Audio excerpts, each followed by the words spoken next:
Welcome, friends, to another soft voyage across the seas of dreams. Tonight, we'll drift together into the world of One Piece, a tale of friendship, laughter, and courage that has carried countless hearts across the endless horizon. In these quiet hours, we'll let the stories of pirates and wanderers unfold gently, one by one, until sleep comes to claim us like the calm tide at dusk. You'll hear of dreams too vast to measure, of hearts that refuse to break, and of the small, shining moments that make the sea feel endless. So, settle in, breathe deeply, and let the rhythm of the ocean carry you closer to rest. If you enjoy these bedtime voyages, please remember to subscribe and tell me, where are you listening from tonight as you drift into the calm, blue sea of dreams. The world of One Piece begins not with a single hero, but with the sea itself, vast, blue, and endless, stretching beyond the horizon like a dream without edges. The ocean is more than water. It is a living thing, humming with secrets and stories carried by the waves. It is gentle one moment and fierce the next, whispering to those brave enough to listen. For centuries, people have looked to that horizon and felt something stir inside the quiet ache of adventure, the pull of freedom. That is where every pirate's story begins, with the simple belief that somewhere beyond the horizon, something wonderful waits to be found. In this world, islands bloom like stars across the ocean, each one home to its own customs, people, and magic. Some float on clouds, while others hide deep beneath the sea. Every island has its own rhythm, laughter spilling through market streets, seagulls crying above harbors, the soft creak of ships as they rest at the docks. Life here is unpredictable, but it is never dull. The ocean ties everything together, connecting hearts and destinies with invisible threads of salt and wind. At the heart of it all lies the Grand Line, a sea unlike any other, where weather shifts without warning and compasses spin helplessly.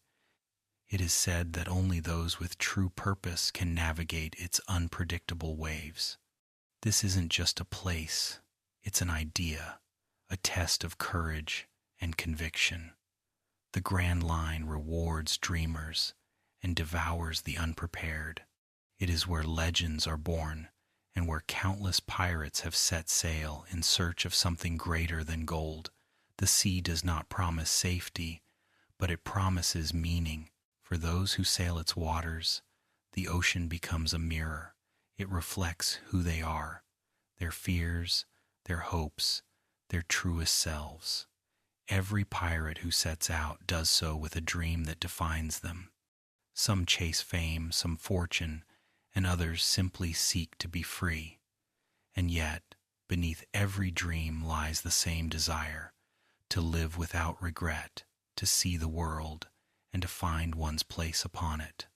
It is a journey of becoming, told not in battles or treasures, but in moments, in laughter, in loss, in the quiet sound of waves brushing against the hull at night. Long ago, when the Pirate King, Gol D. Roger, stood upon the execution platform, he spoke words that changed the course of history. His final breath carried not despair but excitement, the spark of curiosity. "My treasure, it's yours if you can find it." With that, he gave birth to the great pirate era. It was not the gold that moved people, but the promise of adventure. His words ignited a fire in hearts across the world, a fire that still burns in every ship that sails today.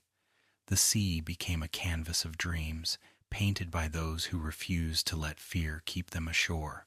Among those dreamers would one day rise a boy wearing a straw hat, smiling at the ocean as if it were an old friend.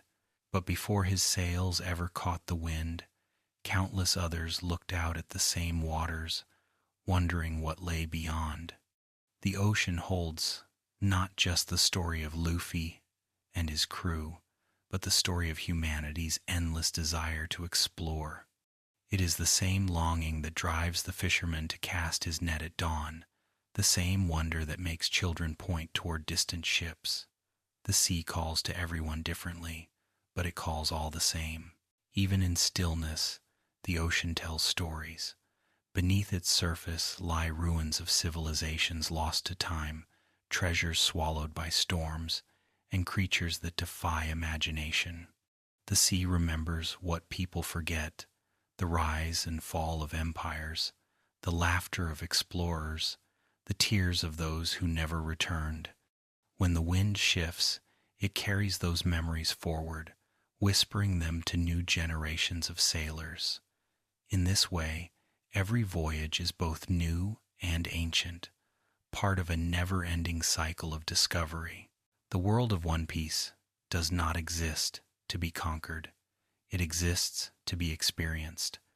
The greatest treasure is not something buried on an island, but the journey itself, the friends found along the way, the sunsets shared, the courage born from hardship. Those who truly listen to the sea understand this truth. They know that the waves are not obstacles, but companions, carrying them ever forward toward destiny. And so, each night, as the moon reflects softly upon the water and ships rock gently on the tide, one can almost hear the ocean hum a lullaby for dreamers, pirates, and wanderers alike. The sea invites all who dare to dream, whispering, "Come find me, there is more to see." And as long as there are hearts brave enough to listen, the ocean of One Piece will never rest. It will keep stretching beyond the horizon, infinite and alive, calling softly through the dark. The adventure has only just begun. There is something quietly beautiful about the way a single straw hat carries the weight of generations.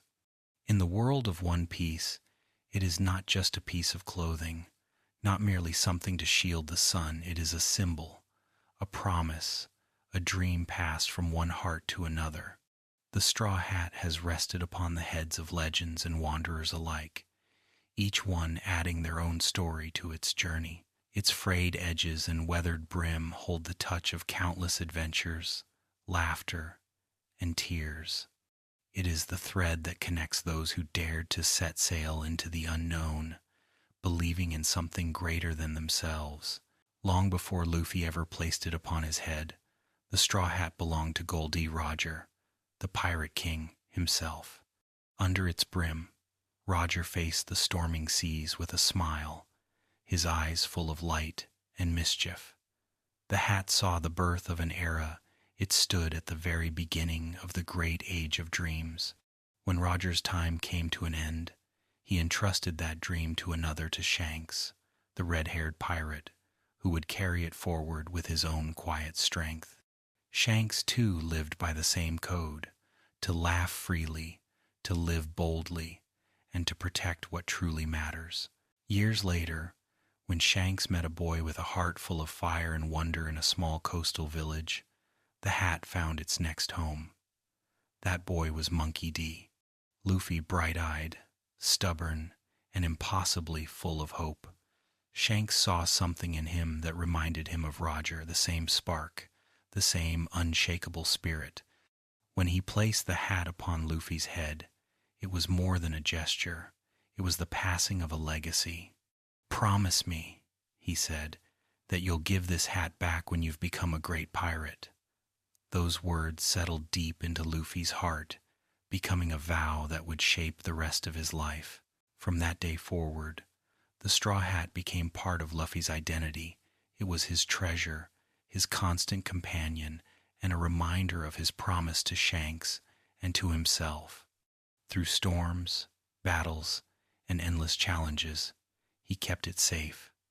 When danger grew, he would clutch it tightly, and when joy came, he'd tip it back and grin at the sky.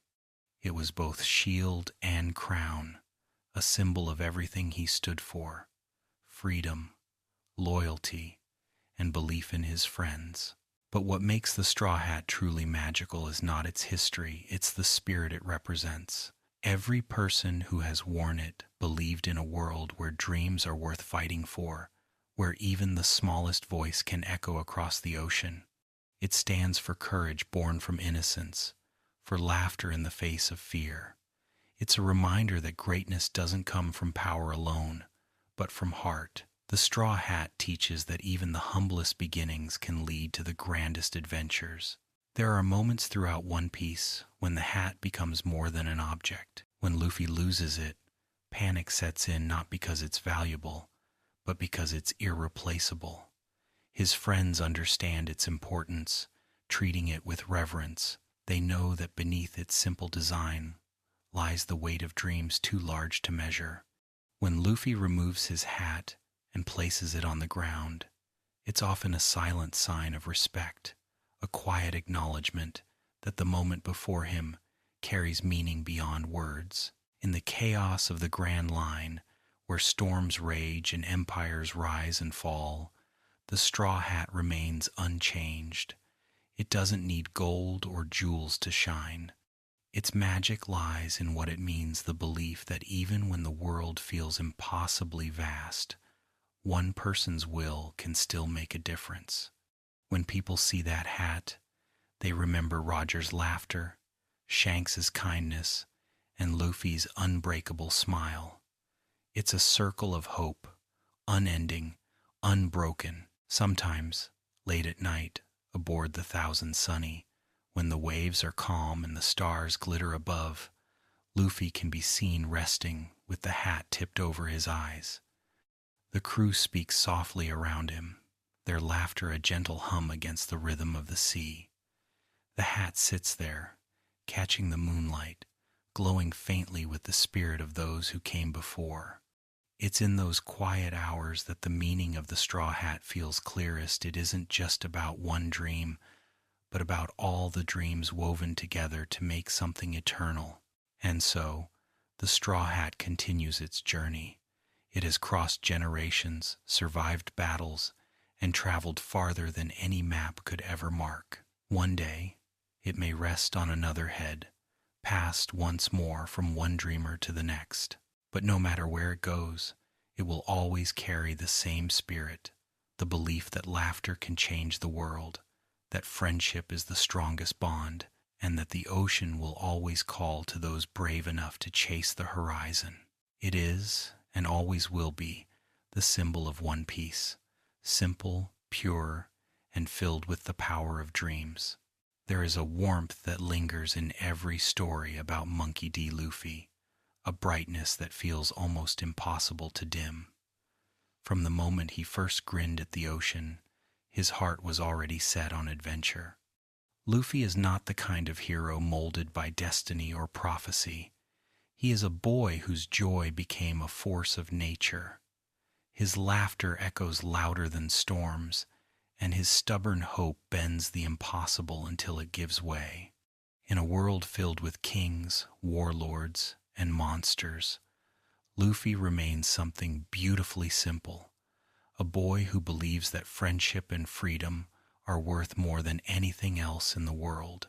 When he first set sail from Fuchsia village in that tiny boat, with nothing but his straw hat and his dreams, the sea stretched endlessly before him. To anyone else, it might have looked frightening, an endless, uncertain blue, but to Luffy, it was an open promise. He never saw danger, only possibility. Even as waves crashed around him, he laughed, because for him, every storm was proof that he was alive. That laughter, wild, unshaken, and pure, would become the heartbeat of his journey. The source of Luffy's strength has never been just his devil fruit, though it changed him forever. After eating the Gomu Gomu no Mi, he became a rubber man, his body stretching and bouncing in ways that defy reason. What should have been a curse became his gift, a reflection of who he is: resilient, adaptable, unbreakable. Like rubber, he bends but never snaps. It's a power that mirrors his spirit, one that takes any hit the world can throw and turns it into something playful, something hopeful. When enemies strike him down, He simply bounces back stronger, smiling all the while. Yet, beneath his carefree exterior lies a heart both deep and fierce. Luffy feels everything: joy, sorrow, anger, love with total sincerity. When his friends suffer, their pain becomes his own. When someone's dream is crushed, he rages like the sea itself. His loyalty is absolute, his trust immediate.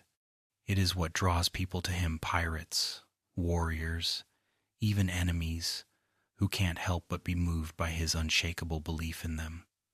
Luffy never asks for allegiance. He inspires it. His kindness doesn't need speeches or explanations. It's felt simply by being near him. There is a certain quiet wisdom hidden in Luffy's simplicity. He doesn't chase power for its own sake. He doesn't scheme or seek control. What he wants is to live freely, to eat, laugh, fight, and protect the people he loves. In a world full of corruption and ambition, that purity becomes something revolutionary. He does not seek to rule the seas. He seeks to be the freest person upon them. That, to him, is what being the Pirate King truly means. It's not about thrones or gold. It's about the right to live by one's own heart. Throughout his journey, Luffy has faced foes who embody fear, tyranny, and greed, yet none of them have been able to extinguish his light. From Arlong's cruelty to Crocodile's schemes, from the cold cruelty of the world government to the despair of losing a brother at Marineford, Luffy's spirit has been tested again and again. Each time he falls, and each time he rises, carrying the hopes of others with him. Even when his tears fall, they shine with determination. Luffy's strength has never been about invincibility. It's about his refusal to stay broken. There's something almost mythical in the way Luffy brings people together. Wherever he goes, hearts begin to change. Enemies become allies. Strangers become family. He doesn't see the world in terms of race, power, or origin, only in kindness and courage. When he meets someone lost or afraid, he doesn't offer sympathy, he offers belief.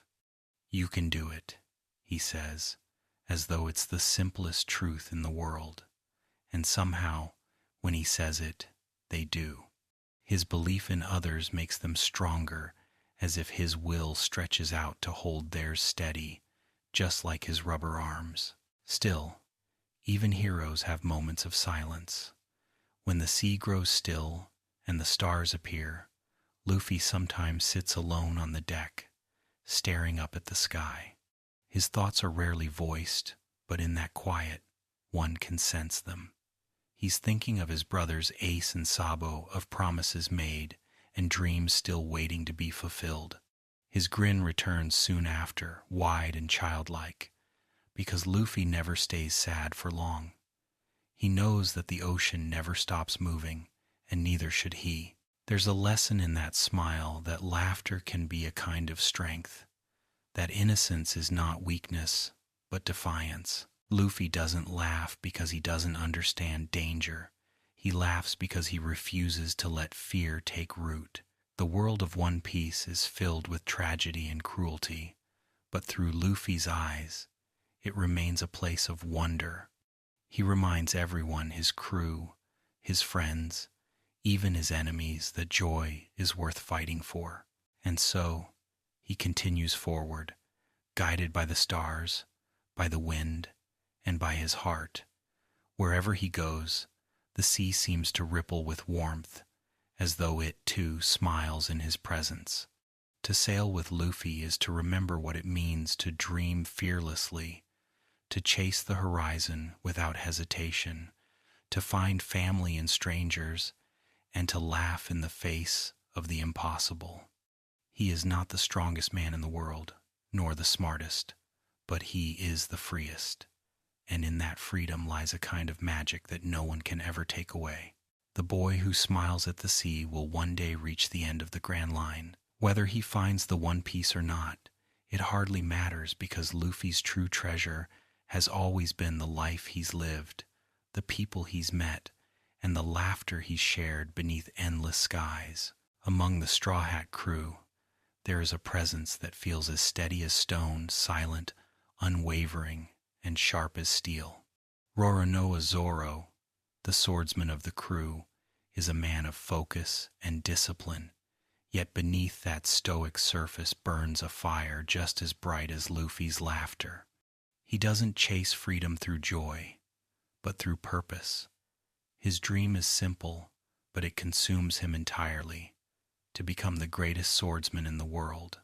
It's a goal born not from vanity, but from a promise whispered long ago under a quiet sky, between two children who believed that even the smallest dreams could reach the heavens. Zoro's story began long before he joined Luffy's ship. As a boy training in a small dojo, he would challenge his rival, Kuina, over and over again, determined to defeat her. But she was stronger, faster, always just beyond his reach. After their final match, when fate took her away too soon, Zoro's life changed forever. He took up her sword, Wado Ichimonji, and swore before her spirit that he would carry both their dreams forward, that he would become the greatest swordsman, not just for himself, but for her.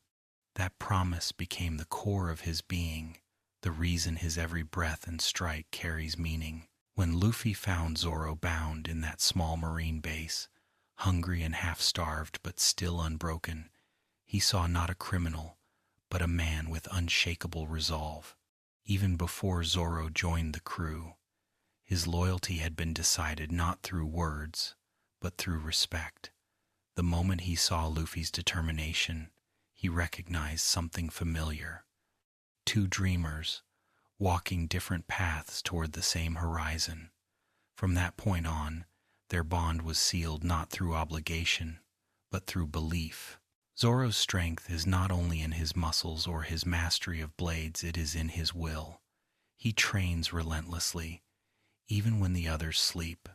He carries his scars not as burdens, but as reminders of battles survived. Every cut is a story, every ache a step forward. When he draws his swords three at once, one gripped between his teeth, there is no hesitation, only clarity. He moves like the wind through grass, his strikes both beautiful and terrifying. To watch Zoro fight is to watch poetry written in motion, the language of conviction. And yet, for all his power, Zoro is not without warmth. His loyalty runs deep, silent, but absolute. When he swore allegiance to Luffy, it was not to a captain, but to a dream worth following. He does not speak often of friendship, but he shows it in the way he stands before his crew when danger looms. He is the first to protect and the last to fall. When words fail, his sword speaks for him. There are few moments as powerful as when he offered his life in place of his captain's during the battle with Bartholomew Kuma. Nothing happened, he said, bloodied and broken, refusing to let the crew see his suffering. It was loyalty distilled into silence, pure, wordless, unshakable. Zoro's moral compass points always toward honor. He despises cowardice and deceit, preferring truth, no matter how harsh. His blunt honesty often clashes with Sanji's flamboyant charm, yet beneath their endless arguments lies mutual respect. Each recognizes in the other a strength born of conviction. Together, they form the blades and shield of the crew, different in style but united in purpose. Their rivalry keeps them sharp, a balance of heat and precision that defines the heart of the Straw Hat's strength. Despite his stoicism, Zoro's humanity shows in quiet moments when he naps beneath the ship's mast, arms folded across his chest, or when he quietly offers advice to those struggling with doubt. He may not speak of feelings, but he understands the weight of dreams better than most. To him, every crewmate's ambition deserves respect because he knows what it means to devote one's life to a single, shining goal.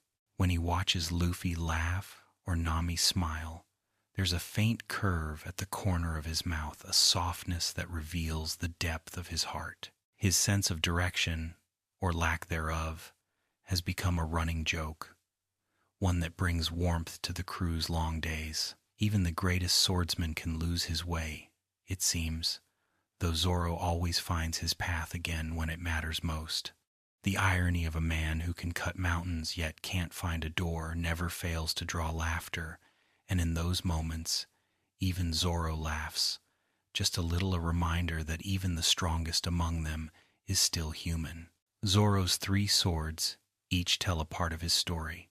Wado Ichimonji, the blade of his promise. Sandai Kitetsu, a cursed sword that tests his courage.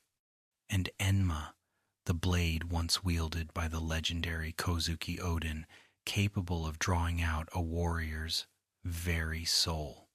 These weapons are not mere tools. They are reflections of Zoro himself, disciplined, dangerous, and bound by will. Every swing carries history, every cut a whisper from those who came before. When he wields them together, it's as if all their spirits move in harmony, guided by one unwavering purpose. For Zoro, the path of the sword is not about glory, but about understanding oneself. His dream is not simply to surpass others, but to master his own limits, to reach the peak of what it means to be human. Each duel is a conversation, each victory a meditation.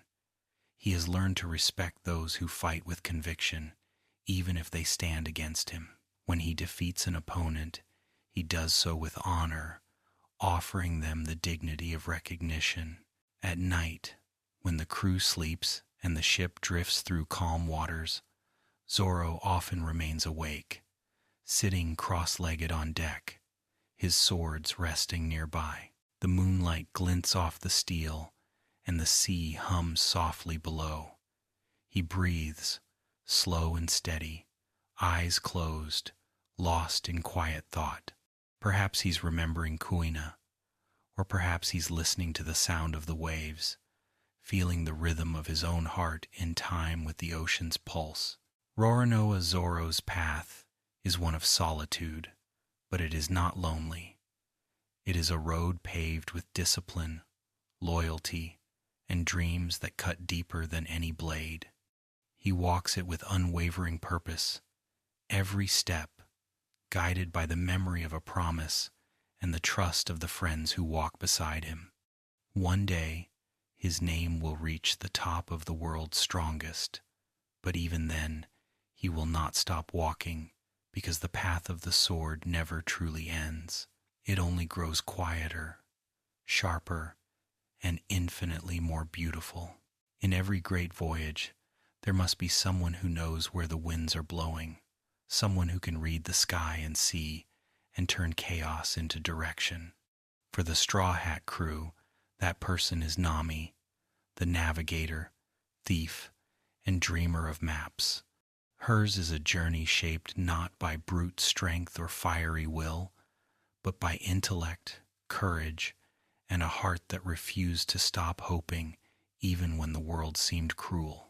Long before she became the Straw Hats' compass, Nami lived a life shadowed by fear. Her home, Kokoyashi village, once bright and peaceful, was torn apart by Arlong and his crew fishmen who claimed dominion over her people. She was just a child when her adoptive mother, Belmare, was killed before her eyes for the simple act of love, for refusing to deny that Nami and Nojiko were her daughters. That moment carved a wound deep into Nami's soul, a wound that would define her path for years to come. Arlong forced Nami into servitude, using her gift for cartography to draw maps for his empire. She endured his cruelty in silence, secretly saving every berry she could with the hope of buying her village's freedom. The image of her walking barefoot along the dirt roads, tattooed with Arlong's mark and carrying her maps under the sun, is one of quiet strength, the story of a girl who learned to hide her pain behind calculation and cunning. For years, she wore a mask of defiance, pretending to serve while plotting her escape. When she met Luffy, something shifted. At first, she saw him as a tool, a means to an end, another pirate she could use to get closer to her goal. But Luffy's sincerity was disarming. He never questioned her motives or demanded her loyalty. He simply treated her as a friend. It wasn't until her secret was revealed, until the weight of Arlong's oppression became unbearable, that she broke, stabbing the mark on her arm again and again, crying out for help. Luffy's simple response, "Of course I will," marked the moment Nami's world began to change. The battle against Arlong was not just a fight for freedom, but for the right to dream. When the Straw Hats destroyed his empire and returned Kokoyashi village to its people, Nami reclaimed her life. She replaced Arlong's mark with a tattoo of a tangerine and a pinwheel, a symbol of her family and her home.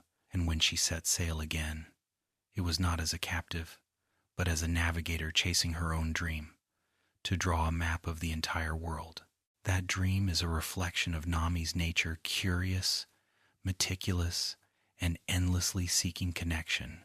She wants to understand the shape of the world, not to control it, but to see it fully.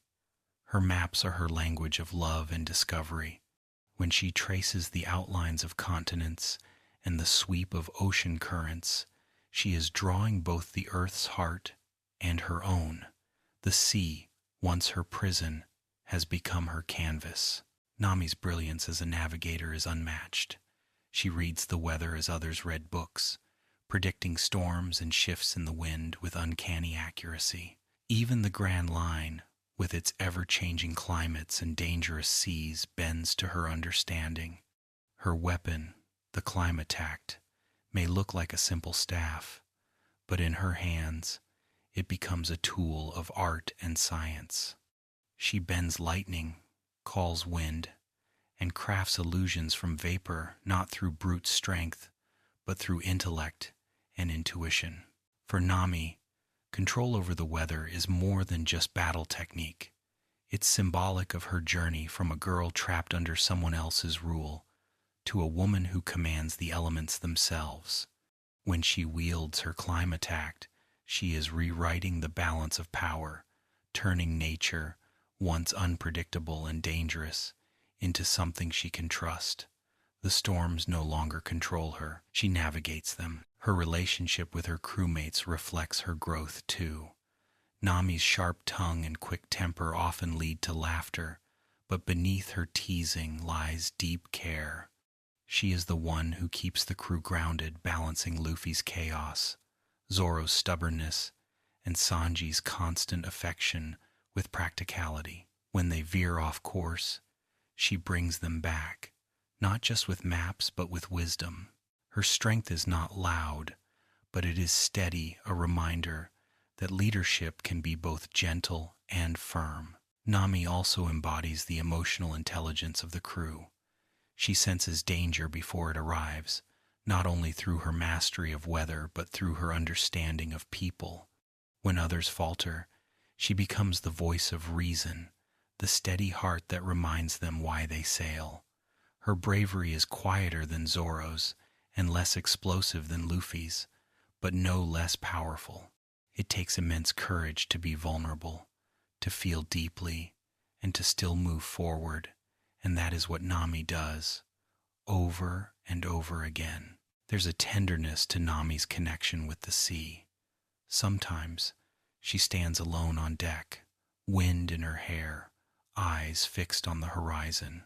In those moments, the ocean seems less vast, less cruel, as though it recognizes her as one of its own. She belongs to the water now, not as a prisoner, but as a master navigator, charting her own destiny. Her relationships within the crew show different shades of her heart.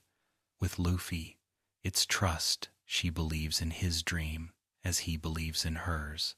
With Zoro, it's mutual respect, a quiet understanding between two people who hide their emotions behind action. With Sanji, it's complicated affection. She teases him endlessly, yet never doubts his loyalty.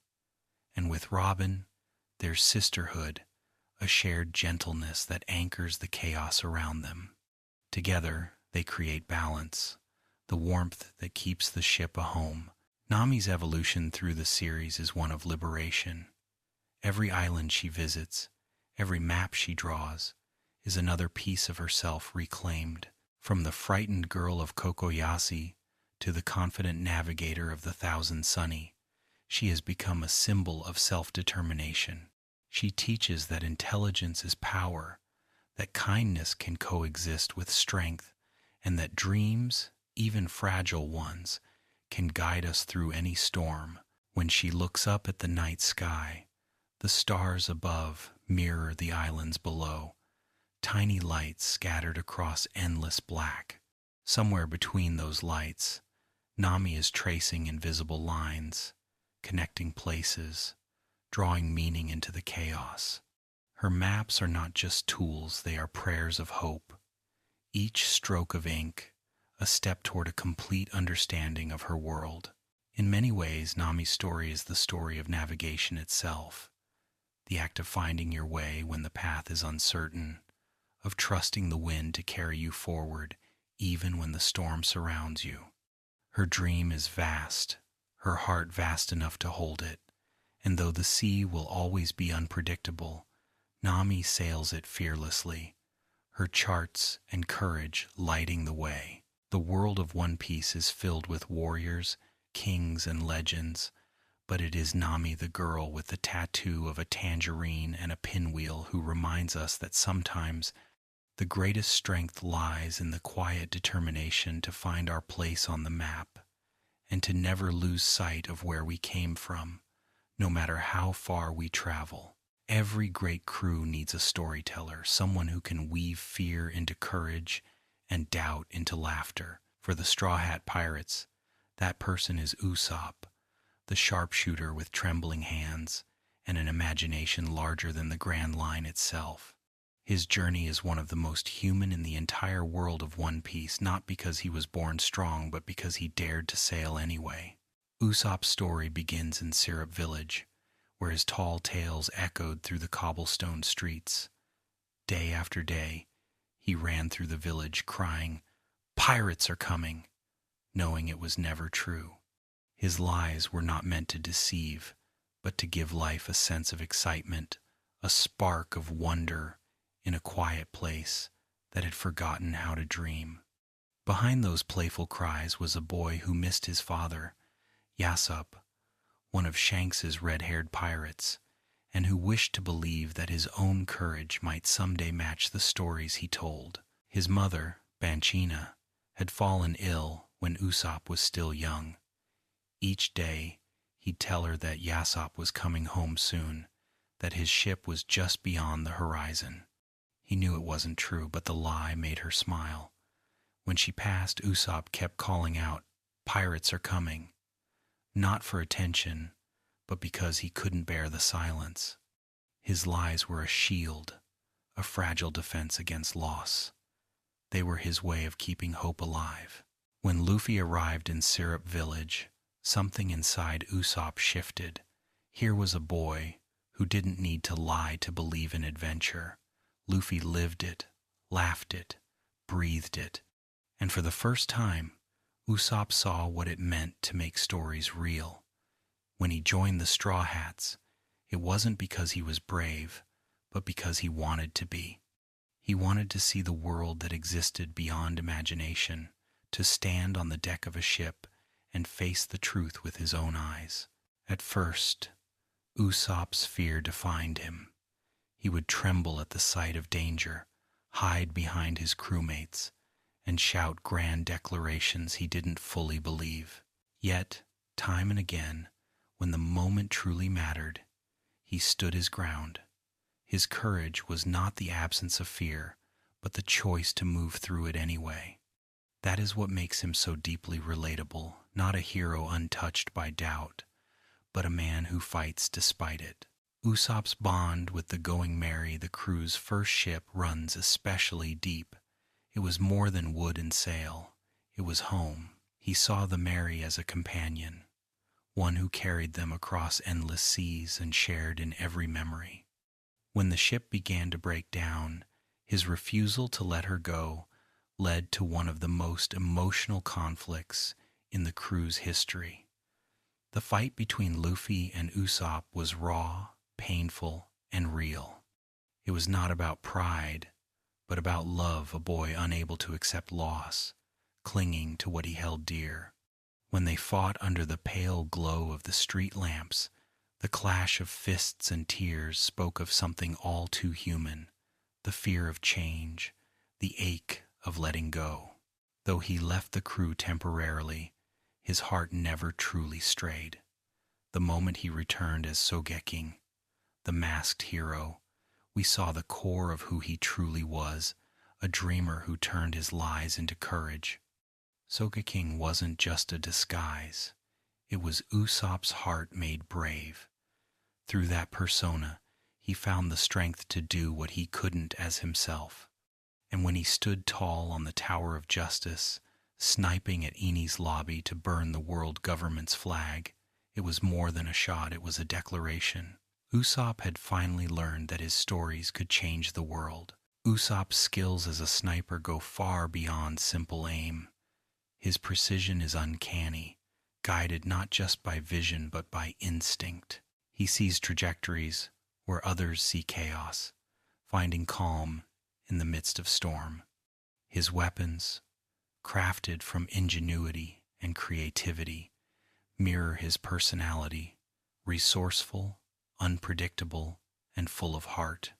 His use of the Kabuto slingshot and pop greens, grown from mysterious plants, turns every battle into a blend of invention and artistry.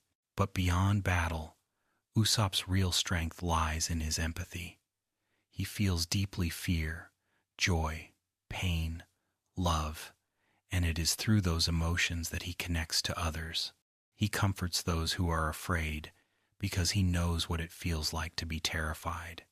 He cheers the crew when spirits are low, not because he is fearless, but because he knows laughter can mend even the deepest wounds. Every lie Usopp tells hides a kernel of truth. He once called himself a brave warrior of the sea, a lie then, but a prophecy now. He dreamed of giants, of islands in the sky, of monsters and gods in the world of One Piece, gave them all to him. In a sense, his imagination was never false. It was simply waiting for reality to catch up. His lies became a map for his destiny, each one guiding him closer to the truth. His relationship with Luffy is one of brotherhood, built on honesty and forgiveness. Despite their past fight, they trust one another completely. Luffy never asks Usopp to be someone he isn't. He accepts his fear, his laughter, his flaws, because he knows that beneath it all lies a heart as loyal as any. When the crew falters, it is often Usopp who restores their courage, reminding them of who they are and why they sail. Usopp's dream is to become a brave warrior of the sea, just like his father. It's a simple goal, but perhaps one of the most profound. It's not about fame or power, but about self-worth, about standing tall in a world that constantly reminds him of how small he is. And with every island visited, every battle fought, every story told, he takes another step closer to that dream. His lies continue. Of course, tales of heroic deeds and impossible victories, but now they carry a new meaning. They are not escapes from truth, but celebrations of it. Usopp lies not because he fears the world, but because he loves it too much to stay silent. His stories make the sea a little brighter, the night a little warmer. Sometimes, when the ship sails quietly beneath the stars, Usopp sits alone at the bow, gazing out at the horizon. He whispers stories to the waves, stories of giants, of dragons, of brave men, and impossible dreams. And perhaps, somewhere out there, the sea listens, smiling, because it knows that even the greatest heroes start as dreamers, and even the bravest warriors were once afraid. Usopp reminds us that courage isn't born, it's built. It grows with every step taken despite fear, with every tear wiped away, with every laugh that defies despair. He is proof that even the smallest voice can echo across the ocean, that even a liar can speak the deepest truths, and that sometimes the bravest thing we can do is to believe in others, in dreams, and in ourselves. Every crew has its fire, not the kind that destroys, but the kind that warms, that fills the air with light and life. For the Straw Hat Pirates, that flame belongs to Sanji, the cook who turns food into love and kindness into strength. He may fight with fire in his legs, but his truest power burns quietly in his compassion, in the meals he prepares, and in the dignity with which he faces the world. Sanji's story begins not on a battlefield, but in a kitchen floating somewhere above the endless blue. As a child, he lived aboard the Orbit, a passenger ship where he spent his days dreaming of the all-blue, a mythical ocean where every sea meets, where fish from every corner of the world swim together in harmony. For a boy who loved to cook, it was paradise itself, a dream not of conquest, but of creation. Yet the sea, as it often does, tested his heart before granting him hope. When the ship was attacked by pirates led by Zeph, Sanji's dream nearly ended before it began. In the chaos, the boy was swept overboard with Zeph, and the two found themselves stranded on a desolate rock surrounded by an unending horizon. With only a small sack of food between them, Zeph gave Sanji the smaller portion, claiming the larger for himself. Days turned into weeks. The hunger became unbearable. When Sanji, desperate and furious, attacked Zeph to steal his share, he found that the old pirate had not eaten a single bite. He had given Sanji everything, surviving only by will. That moment bound them together. Zeph, once a feared pirate known as Red Leg, became Sanji's mentor, teaching him both the art of cooking and the code of honor that would shape his life. No one should go hungry, Zeph told him, no matter who they are. Those words became Sanji's creed, his quiet rebellion against the cruelty of the world. From that day on, he vowed to feed anyone in need, even his enemies, for he knew what it meant to starve. When he left the Baratier, Zeph's floating restaurant, to join Luffy, Sanji's heart carried both gratitude and sorrow. He didn't want to abandon the man who had become his father, yet he knew that the sea was calling, that the all-blue was still waiting somewhere out there. So he stepped aboard the Going Merry, dressed in a black suit, cigarette glowing, and a smile that hid more than it revealed. Sanji's chivalry defines him. He refuses to harm women, no matter the circumstance, even when it puts his own life at risk. It's not a rule of weakness, but of reverence.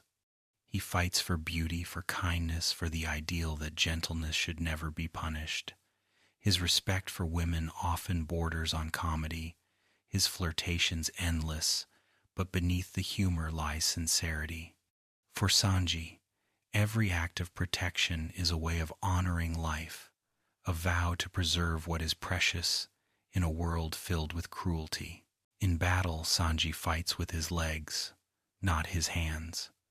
His hands, he says, are for cooking, for giving life, not taking it. His style, the blackleg technique, is a dance of fire and grace, a fusion of Zeph's teachings and his own flair. He moves with elegance, spinning and kicking with precision that borders on artistry.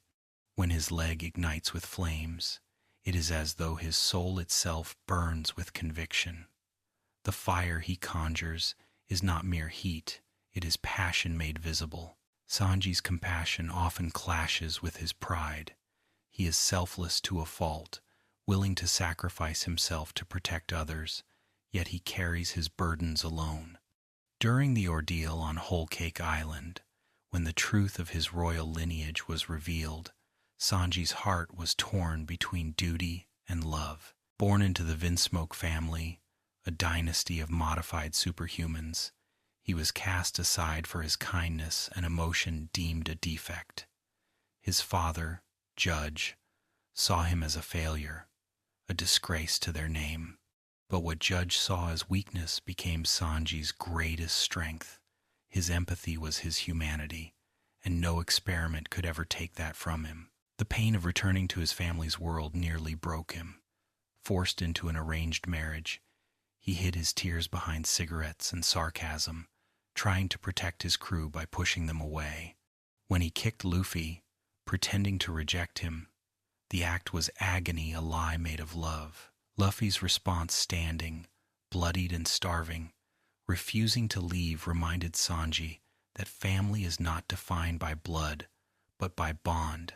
When Sanji finally returned to his captain's side, the embrace that followed carried all the forgiveness and love words could never say. In the galley, Sanji is an artist. Each meal he prepares is a quiet act of care, a promise that the crew will always have warmth no matter how cold the night becomes. Food, to him, is connection, a way of saying, I see you, you matter. When he cooks for the crew, the air fills with laughter and comfort. Luffy devours everything in sight. Nami smiles softly over her orange juice. Zoro grumbles but eats every bite.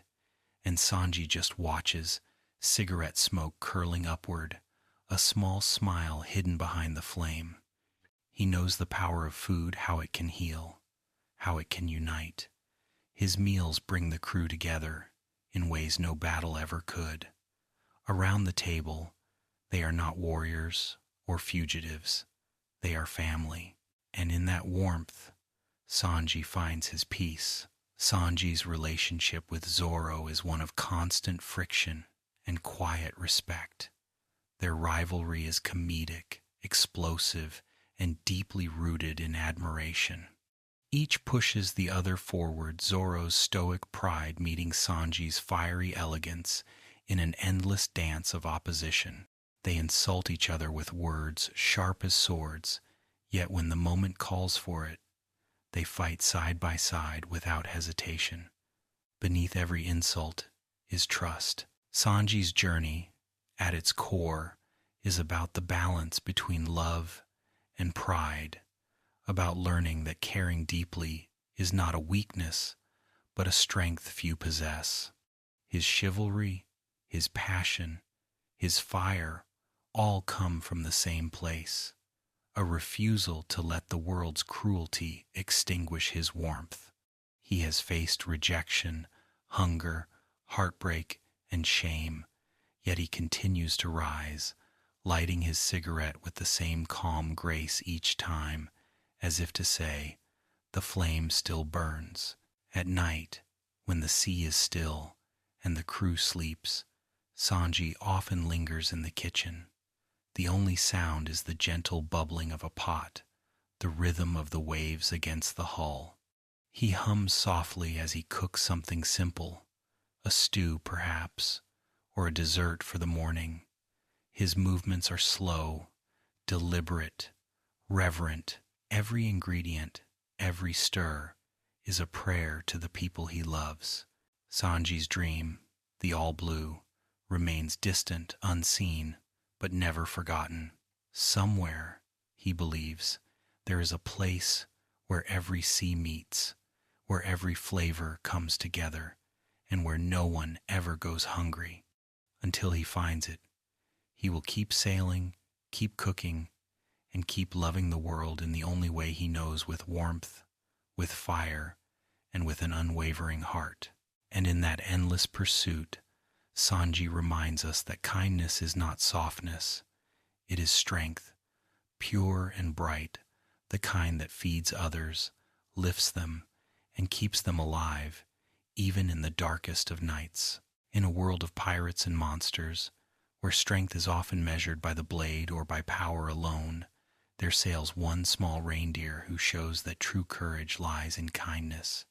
Tony Chopper, the Straw Hat's doctor, their friend, their heartbeat is proof that even the smallest among us can carry the gentlest kind of power, the power to heal, to comfort, and to believe in miracles. Chopper was born on Drum Island, a place blanketed in snow and silence.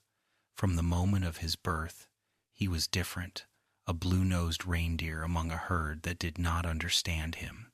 He tried to belong, tried to run with them, but no matter how far he went, his difference set him apart. The world, cold and unkind, told him he didn't belong anywhere. When he ate the hito no mi, the human fruit, that loneliness deepened. He became something in between, not fully animal, not fully human, and so, to both worlds, he was a monster. But then came the man who saw him for who he truly was. Dr. Hirlook, mad, foolish, and endlessly hopeful, found Chopper half dead in the snow and took him in. Where others saw a monster, Hirlook saw a miracle.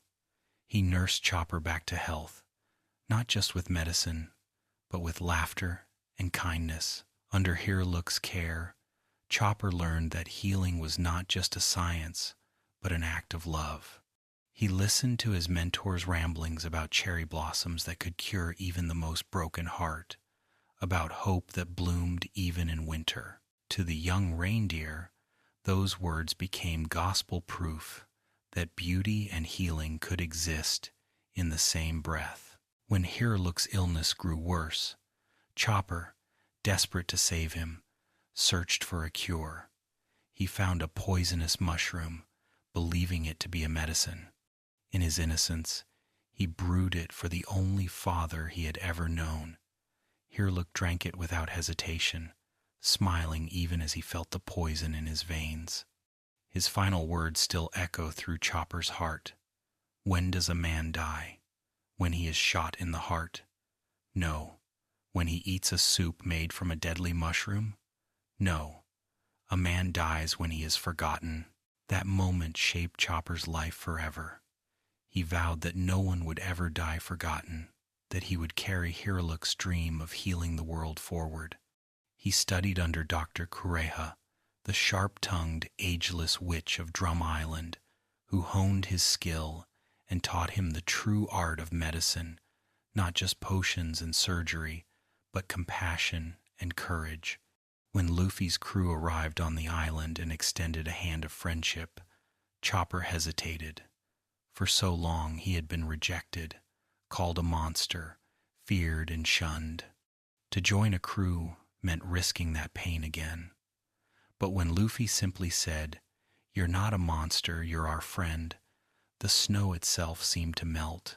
Aboard the Going Merry, Chopper found what he had been missing all along: a family. His innocence and childlike wonder became a balm for the crew's weary hearts. He laughed easily, cried freely, and wore his emotions with pride.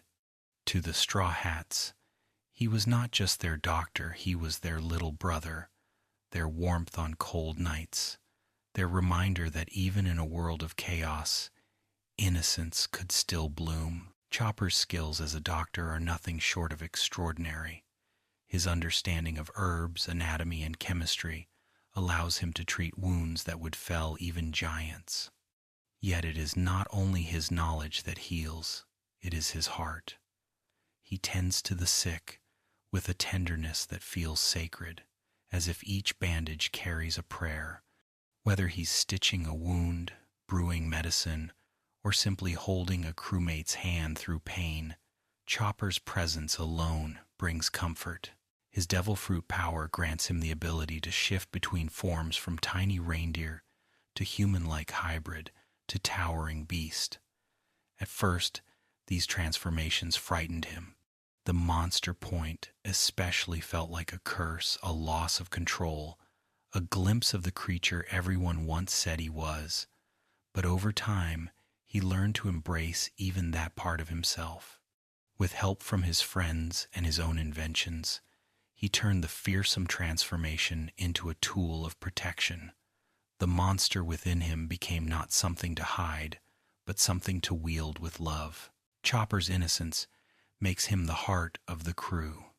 He reacts to every new island, every strange creature, with the pure delight of a child discovering the world for the first time. His laughter is contagious, his curiosity endless. Yet, beneath that light-heartedness lies quiet depth, the wisdom of one who has known both rejection and acceptance, both death and healing. He understands suffering more than most, and that empathy makes him a better doctor, a better friend, and a better soul. He idolizes his crewmates with endearing enthusiasm, often believing their exaggerated compliments and shrinking away in embarrassment while secretly glowing with pride. His humility, though often played for laughter, speaks to his essence. He does not see himself as extraordinary, though he is. He simply wants to help, to heal, to make others happy. Chopper's dream mirrors Hiraluk's vision: to become a doctor who can cure any disease, anywhere in the world. It's a dream born from grief, but shaped by love. He wants to travel across every ocean, learn every medicine, and bring hope where there is none. It's a vast goal, perhaps impossible, but then, dreams in one piece always are. That's what makes them worth chasing. In battle, Chopper combines intelligence and instinct. He uses his various forms strategically, adapting to situations with both creativity and courage. From his agile walk point to his powerful arm point, each transformation reflects a different facet of his personality. When he fights, it's never out of anger, but out of a desire to protect. Even his monster point, once a source of fear, becomes a shield, a manifestation of his love for his friends. His bond with Luffy is one of trust. With Nami, it's tenderness, the gentle understanding of those who have known suffering. With Usopp, it's laughter and imagination. Together, they fill the ship with childlike joy. And with Robin, there's quiet admiration he sees in her calm strength, the same courage he strives to find in himself. Sometimes, when the ship sails through calm seas, Chopper can be found perched on the railing, gazing at the moon. The snow that once haunted him has become a comfort. He remembers Hiraluk's words about cherry blossoms blooming on Drum Island, and he smiles, knowing that somewhere his mentor is proud. Chopper's story is one of transformation, not just of body but of spirit, from monster to healer, from outcast to family. He has learned that being different is not a curse but a gift. His journey teaches that true strength does not come from fighting harder, but from caring deeper. And in a world filled with swords, cannons, and storms, Tony Chopper stands as a reminder that kindness can be the mightiest force of all, that even the smallest heart can heal the greatest wounds, and that love, once planted, will always find a way to bloom, even in the coldest snow. In a story filled with laughter and chaos, Nico Robin brings stillness, a quiet, knowing calm that feels like the pause between waves.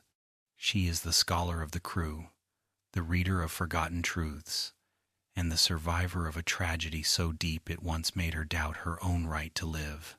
Yet, within that silence, within the shadows of her past, burns a strength unlike any other, the courage to seek truth no matter how painful it may be. Robin's story begins far from the sunlit freedom of the seas, on the island of Ohara. It was a place of scholars and ancient texts, where the wind itself seemed to whisper secrets from ages long past. From childhood, she was drawn to books, to knowledge, to understanding the world beyond her island. Her mother, Nico Olvia, was a scholar who left to study the forbidden void century, the missing 100 years that the world government erased from history. When Olvia left, Robin remained behind, a small girl surrounded by books and longing. Her brilliance shone early. At just 8 years old, she became an archaeologist, the youngest ever to earn that title. But her gift was also her curse. When the world government discovered that the scholars of Ohara were researching the poneglyphs, the ancient stones that hold the world's hidden truths, they unleashed the Buster Call, an act of annihilation that reduced the island to ash. Robin watched her home burn. She watched her mother die. And as she escaped the flames, clutching the words her mother left behind, she became the world's most wanted child, not for what she had done, but for what she might know. From that day on, Robin was alone. Every hand that reached for her eventually turned to betrayal. She learned to smile politely, to hide her pain behind composure. Her laughter was soft, practiced, and empty. The world called her Devil Child, but the truth was far more tragic. She was simply a survivor in a world that feared knowledge. The more she learned, the more dangerous she became, because knowledge is power, and power threatens those who rule through lies. For 20 years she wandered from place to place, joining groups and betrayers alike, never trusting, never resting. She became both hunter and hunted, a woman shaped by solitude. But when she met the Straw Hats, something shifted. At first, she joined them out of convenience, drawn by Luffy's kindness but unwilling to believe it could last. Yet, little by little, their warmth began to thaw her heart. She laughed, truly laughed, for the first time in years. She began to imagine what it might mean to belong again. That fragile peace shattered at Eni's lobby. Captured by the world government, Robin faced her past once more. The agents of CP9 offered her a cruel choice: surrender herself to spare her friends, or resist and doom them all. In her despair, she chose to sacrifice herself. She believed she did not deserve rescue. When she whispered, "I want to live," it was not a demand, it was a confession, the most human and heartbreaking of truths. It was the first time she allowed herself to hope. Luffy's response was as simple as it was profound. "Let's go save her." No hesitation, no condition, no question of worth. For Robin, that moment was everything. The girl who had once watched her world burn was now being saved, not for her knowledge or her usefulness, but simply because she mattered. The fire that consumed Ohara no longer marked her end, it became the light that guided her toward a new beginning. As the Straw Hat's archaeologist, Robin's role is both mysterious and essential. She reads the poneglyphs, the indestructible stone tablets scattered across the world, each inscribed with fragments of history. Through them, she seeks to uncover the true story of the Void Century and the ancient kingdom erased by the world government. Her pursuit is not driven by vengeance, but by reverence. She believes that understanding the past is the key to freeing the future. In many ways, Robin represents memory itself, the act of preserving truth in a world that tries to bury it. Her calm voice, her thoughtful gaze, her measured words all speak of someone who carries centuries within her soul. When she speaks of the past, it feels as though time slows, as though the ghosts of history lean closer to listen. Her devil fruit power, the Hana no Mi, allows her to sprout replicas of her limbs from any surface, even from afar. It is both beautiful and eerie, mirroring the duality of her existence: creation, born from isolation, gentleness from power. With her ability, she can embrace, defend, or destroy, a quiet reminder that knowledge, too, can be both nurturing and dangerous. Robin's presence aboard the Thousand Sunny is subtle but grounding. She often sits with a book in hand, reading softly while the others argue or play. Her laughter comes rarely but sincerely, like sunlight breaking through clouds. She listens more than she speaks, her wisdom guiding the crew in ways they may not even notice. When she smiles, it is no longer the practiced smile of survival, but the genuine warmth of someone who has finally found peace. Her bond with the crew is deep. She admires Nami's intelligence, respects Zoro's discipline, and often humors Luffy's boundless curiosity.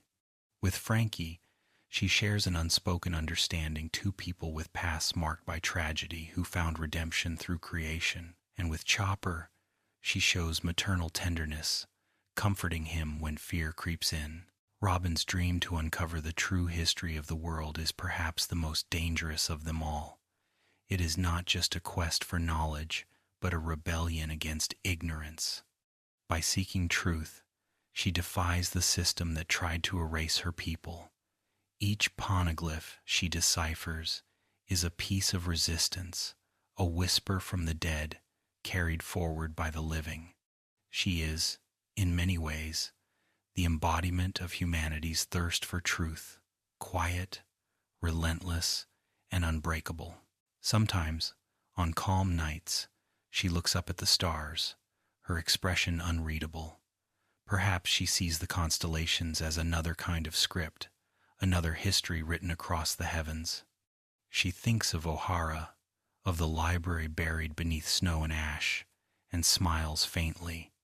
The world tried to silence her, but she speaks still, not in anger, but in remembrance. Robin's journey is about reclaiming identity. From outcast to scholar, from fugitive to family, she transforms her pain into purpose. Her grace under pressure, her empathy for the voiceless, her calm acceptance of life's dualities, all these make her one of the quietest yet strongest hearts on the ship. In her, we see the truth that the past need not define us, but it must not be forgotten. And so she sails on, carrying the voices of the lost, the wisdom of the fallen, and the hope of a world yet to understand its own story. Nico Robin is proof that knowledge is not a burden, but a light one that shines not to expose, but to guide. Through her, we learn that understanding, forgiveness, and memory can rebuild even the most broken of worlds. Every ship has a heartbeat, a pulse that runs through its hull, its sails, and its crew. For the Straw Hats, that heartbeat was built by a man of iron and fire, a man whose laughter echoes through engines and hammers. Frankie, the shipwright of the Thousand Sunny, is more than bolts and blueprints. He is the embodiment of invention, of creativity born from pain, and of the human spirit's ability to rebuild itself no matter how many times it breaks. Long before he was a cyborg or a straw hat, Frankie was simply Cuddy Flam, a boy with wild dreams and hands meant for making. He grew up on Water 7, a city built upon waves, where shipwrights crafted vessels strong enough to survive the unforgiving seas. His mentor, Tom, was a legendary shipbuilder, the very man who constructed the Oro Jackson Goldie Rogers ship, the vessel that carried the Pirate King across history. Under Tom's guidance, Frankie learned that ships are not just wood and metal, they are souls given shape. Frankie's youth was reckless and loud, full of explosions and invention. He built battleships, strange, overpowered creations he called the Battle Frankies. They were his way of showing the world his genius, though his methods were often dangerous and impulsive.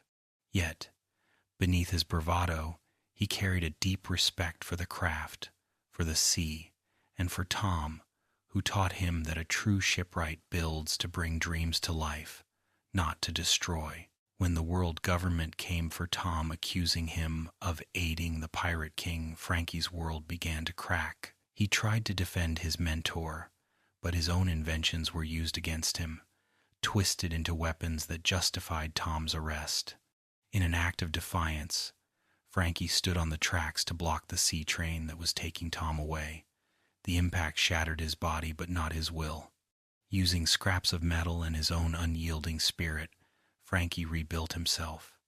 Piece by piece, bolt by bolt, he became a cyborg, a living testament to survival through creation. He was no longer Cutty Flam, he was Frankie. And though he laughed loud and lived boldly, the sorrow of that loss never truly left him. His flamboyant persona, the sunglasses, the open shirts, the loud declarations of being super became his armor, both literal and emotional. Behind the explosions and the music, there was a heart that still ached for the teacher who gave him purpose. When he first met the Straw Hats, it wasn't as a friend. Their meeting was chaotic, full of fights and misunderstandings. But fate, as it often does, had plans that neither side could see. When the going merry began to fail, Frankie was the one who told them the truth that even the most beloved ship cannot sail forever. His words were hard to hear, but they came from love and respect. He understood what the merry meant to them, because he knew what it meant to build something that carried people's dreams. In the end, it was Frankie who laid the merry to rest, setting her ablaze under the starlit sky. The flames reflected in his mechanical eyes, and for a moment his usual grin softened. That night, he wept with the crew, because he understood that sometimes letting go is the final act of love. Out of those ashes, he built the Thousand Sunny, not just a ship, but a home. Every beam, every curve, every hidden feature carried the laughter and tears of those who would sail her. The Sunny is Frankie's masterpiece, powered by a dream, fueled by cola, and filled with the spirit of adventure. Its lion figurehead is a symbol of courage, its compartments crafted with care. It's a ship designed not for pirates of greed, but for dreamers of freedom. In its walls, Frankie embedded not just his skill, but his heart, the part of him that still believes in Tom's words. A ship that carries people's dreams will never die. Frankie's power comes from more than his mechanical strength. His creativity is limitless, a symphony of gears and imagination. From weaponized hair to detachable limbs, from the cyborg horse Brachio tank to the towering Frankie Shogun, his inventions are both absurd and ingenious. His love for creation borders on childlike wonder. Every new gadget, every spark of inspiration fills him with joy. In his workshop, surrounded by blueprints and flames, he is at peace. Yet beneath the humor, there is introspection. Frankie knows that the act of building can both create and destroy.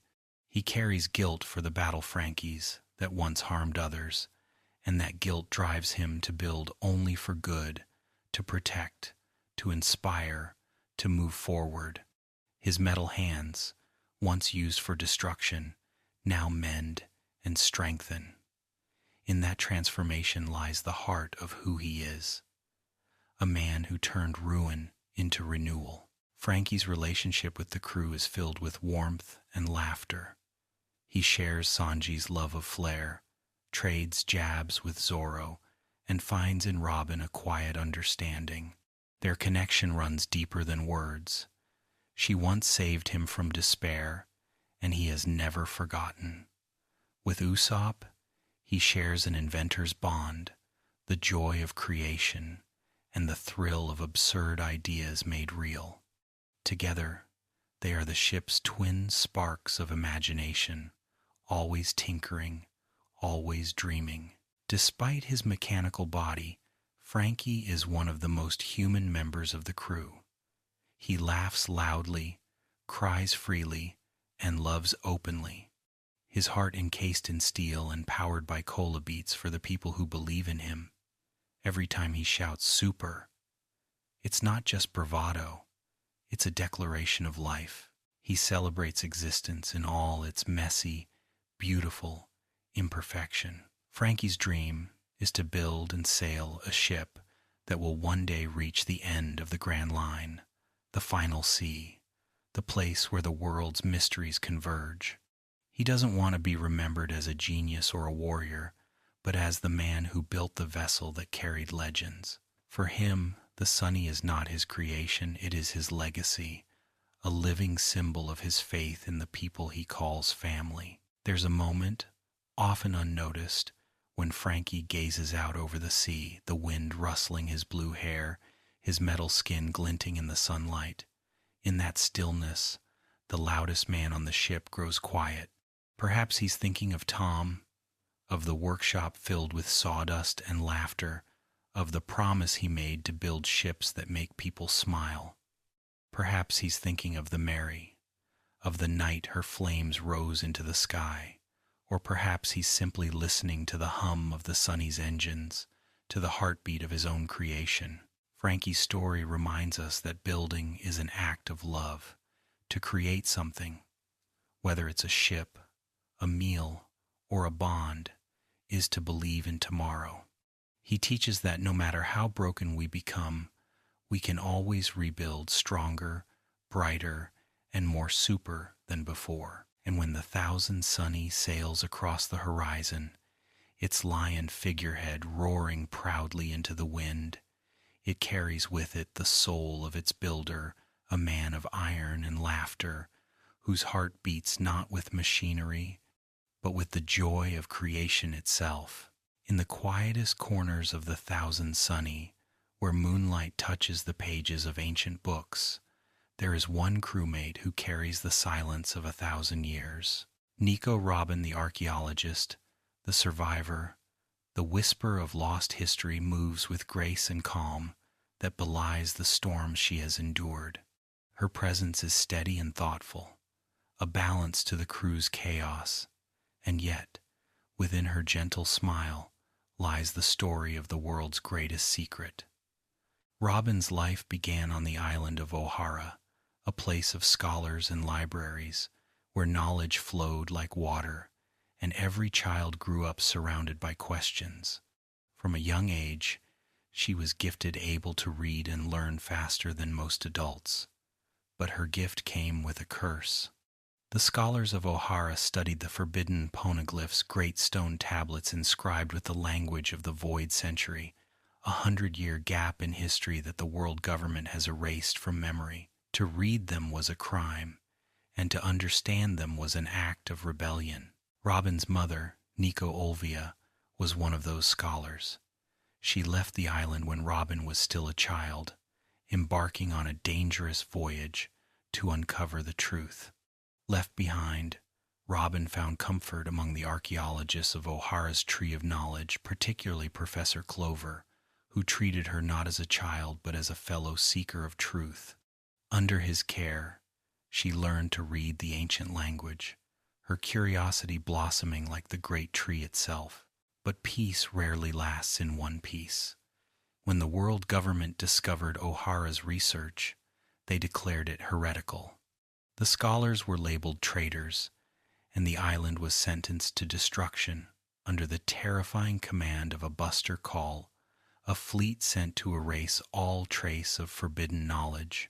The sky burned, the ground trembled, and the tree of knowledge, centuries of learning, was consumed by fire. In the chaos, Robin found herself utterly alone. She watched her mother die fighting to protect the truth, and she fled the island as the sea devoured it. The flames of O'Hara were not just the destruction of a home, they were the attempt to erase history itself. From that moment, Robin became a ghost of knowledge, a living remnant of a forgotten world.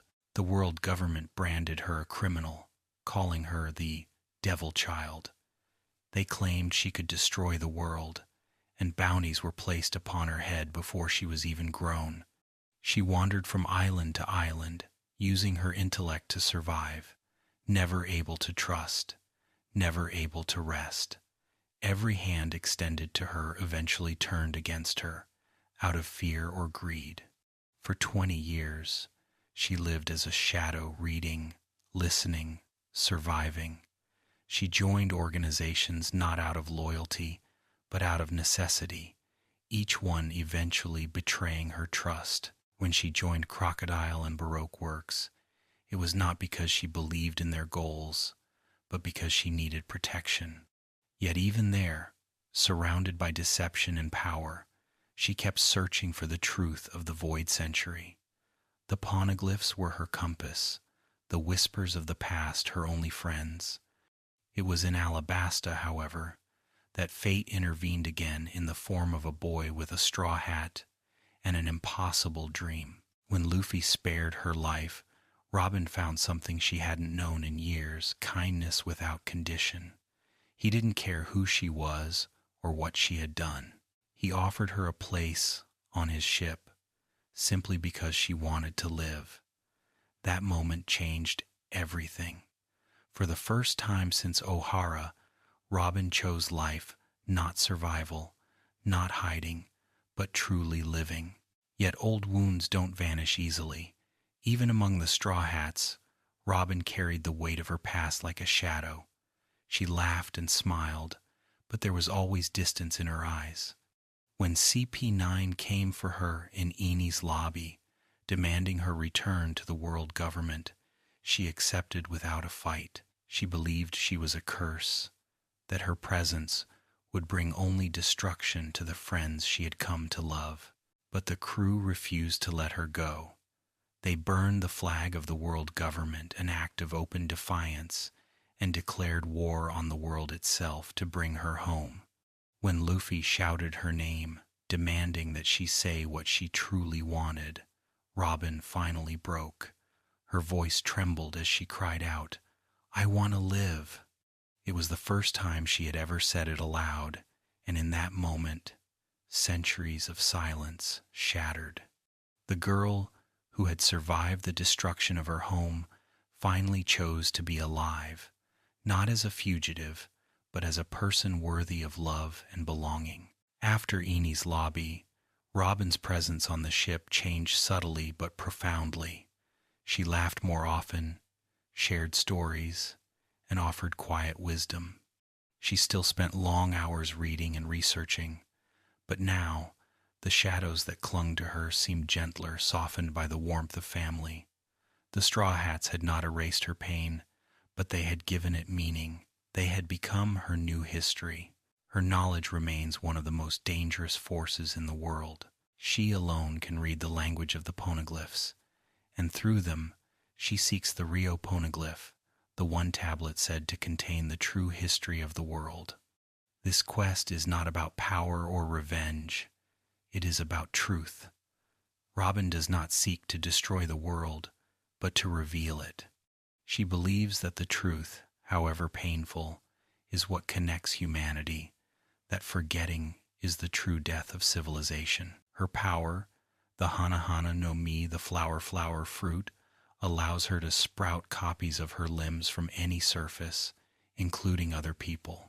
It's a strange, beautiful ability that mirrors her mind, calm, precise, and capable of reaching everywhere at once.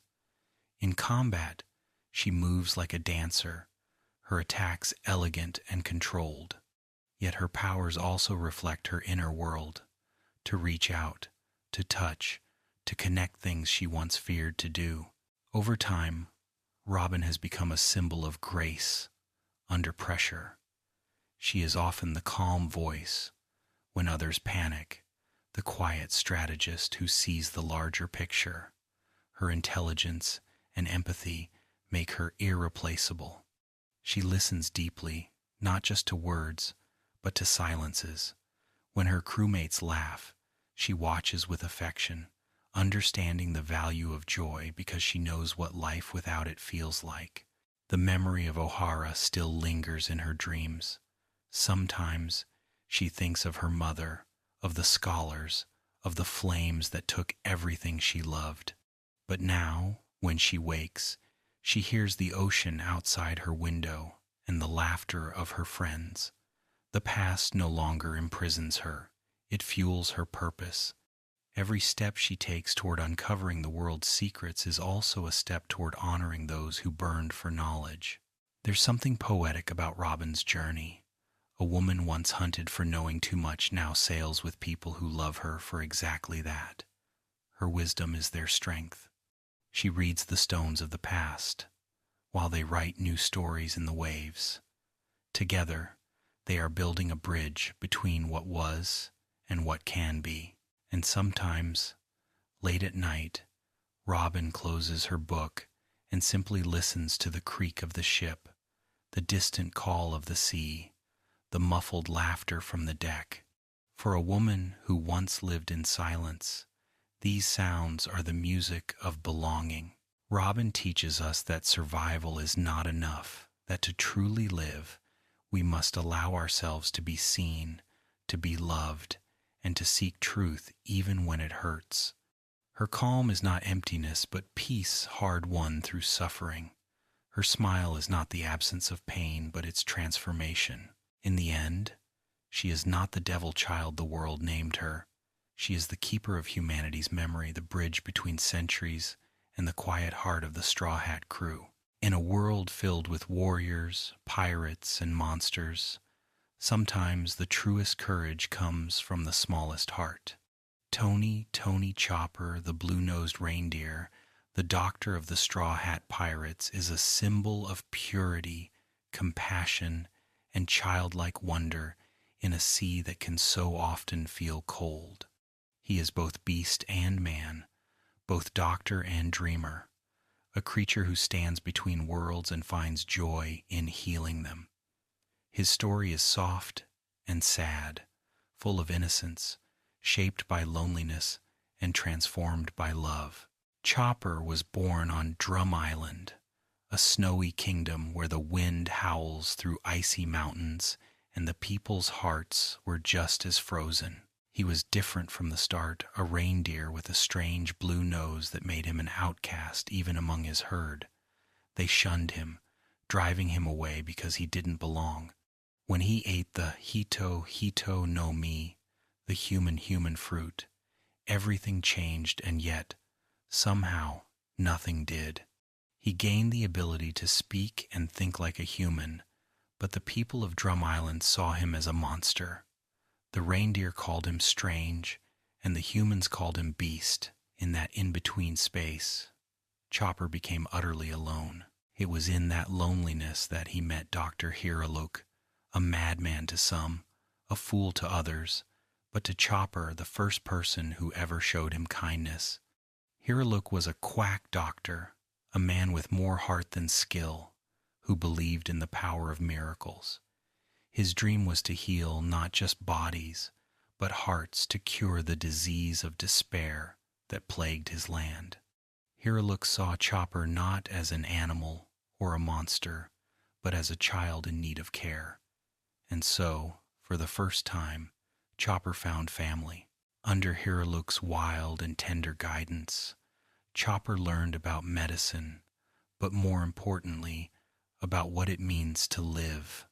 Hiraluk would tell him stories about the cherry blossoms that could make even the coldest hearts bloom, about how no disease was truly incurable if the patient still had hope. The two shared meals, laughter, and dreams, a doctor and his strange, beloved assistant.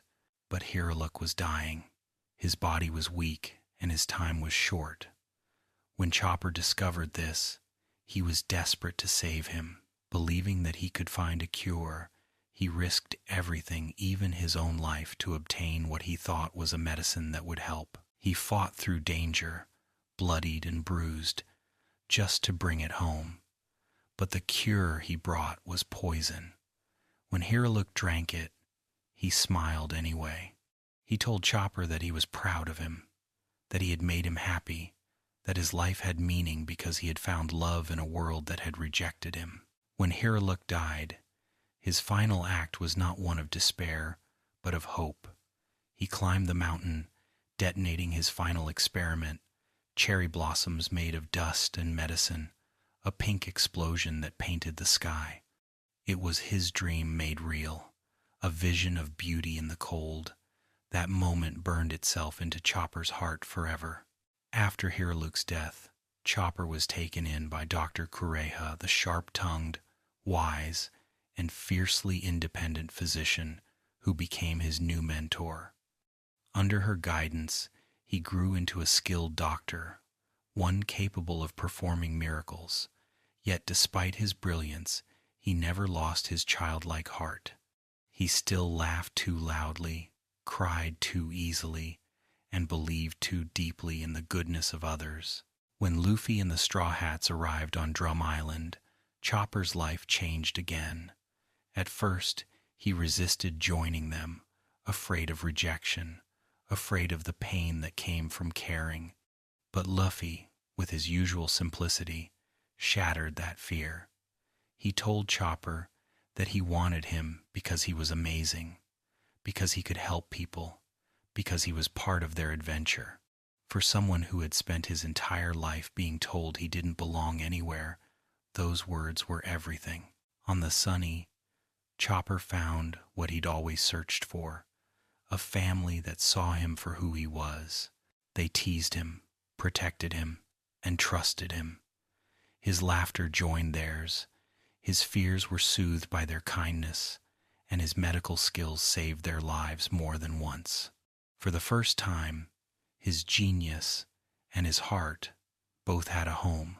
Chopper's role as a doctor is not just about treating wounds. He embodies the idea that healing is emotional, that hope and care are as vital as medicine. He tends to his crewmates with gentleness, bandaging not just injuries, but spirits.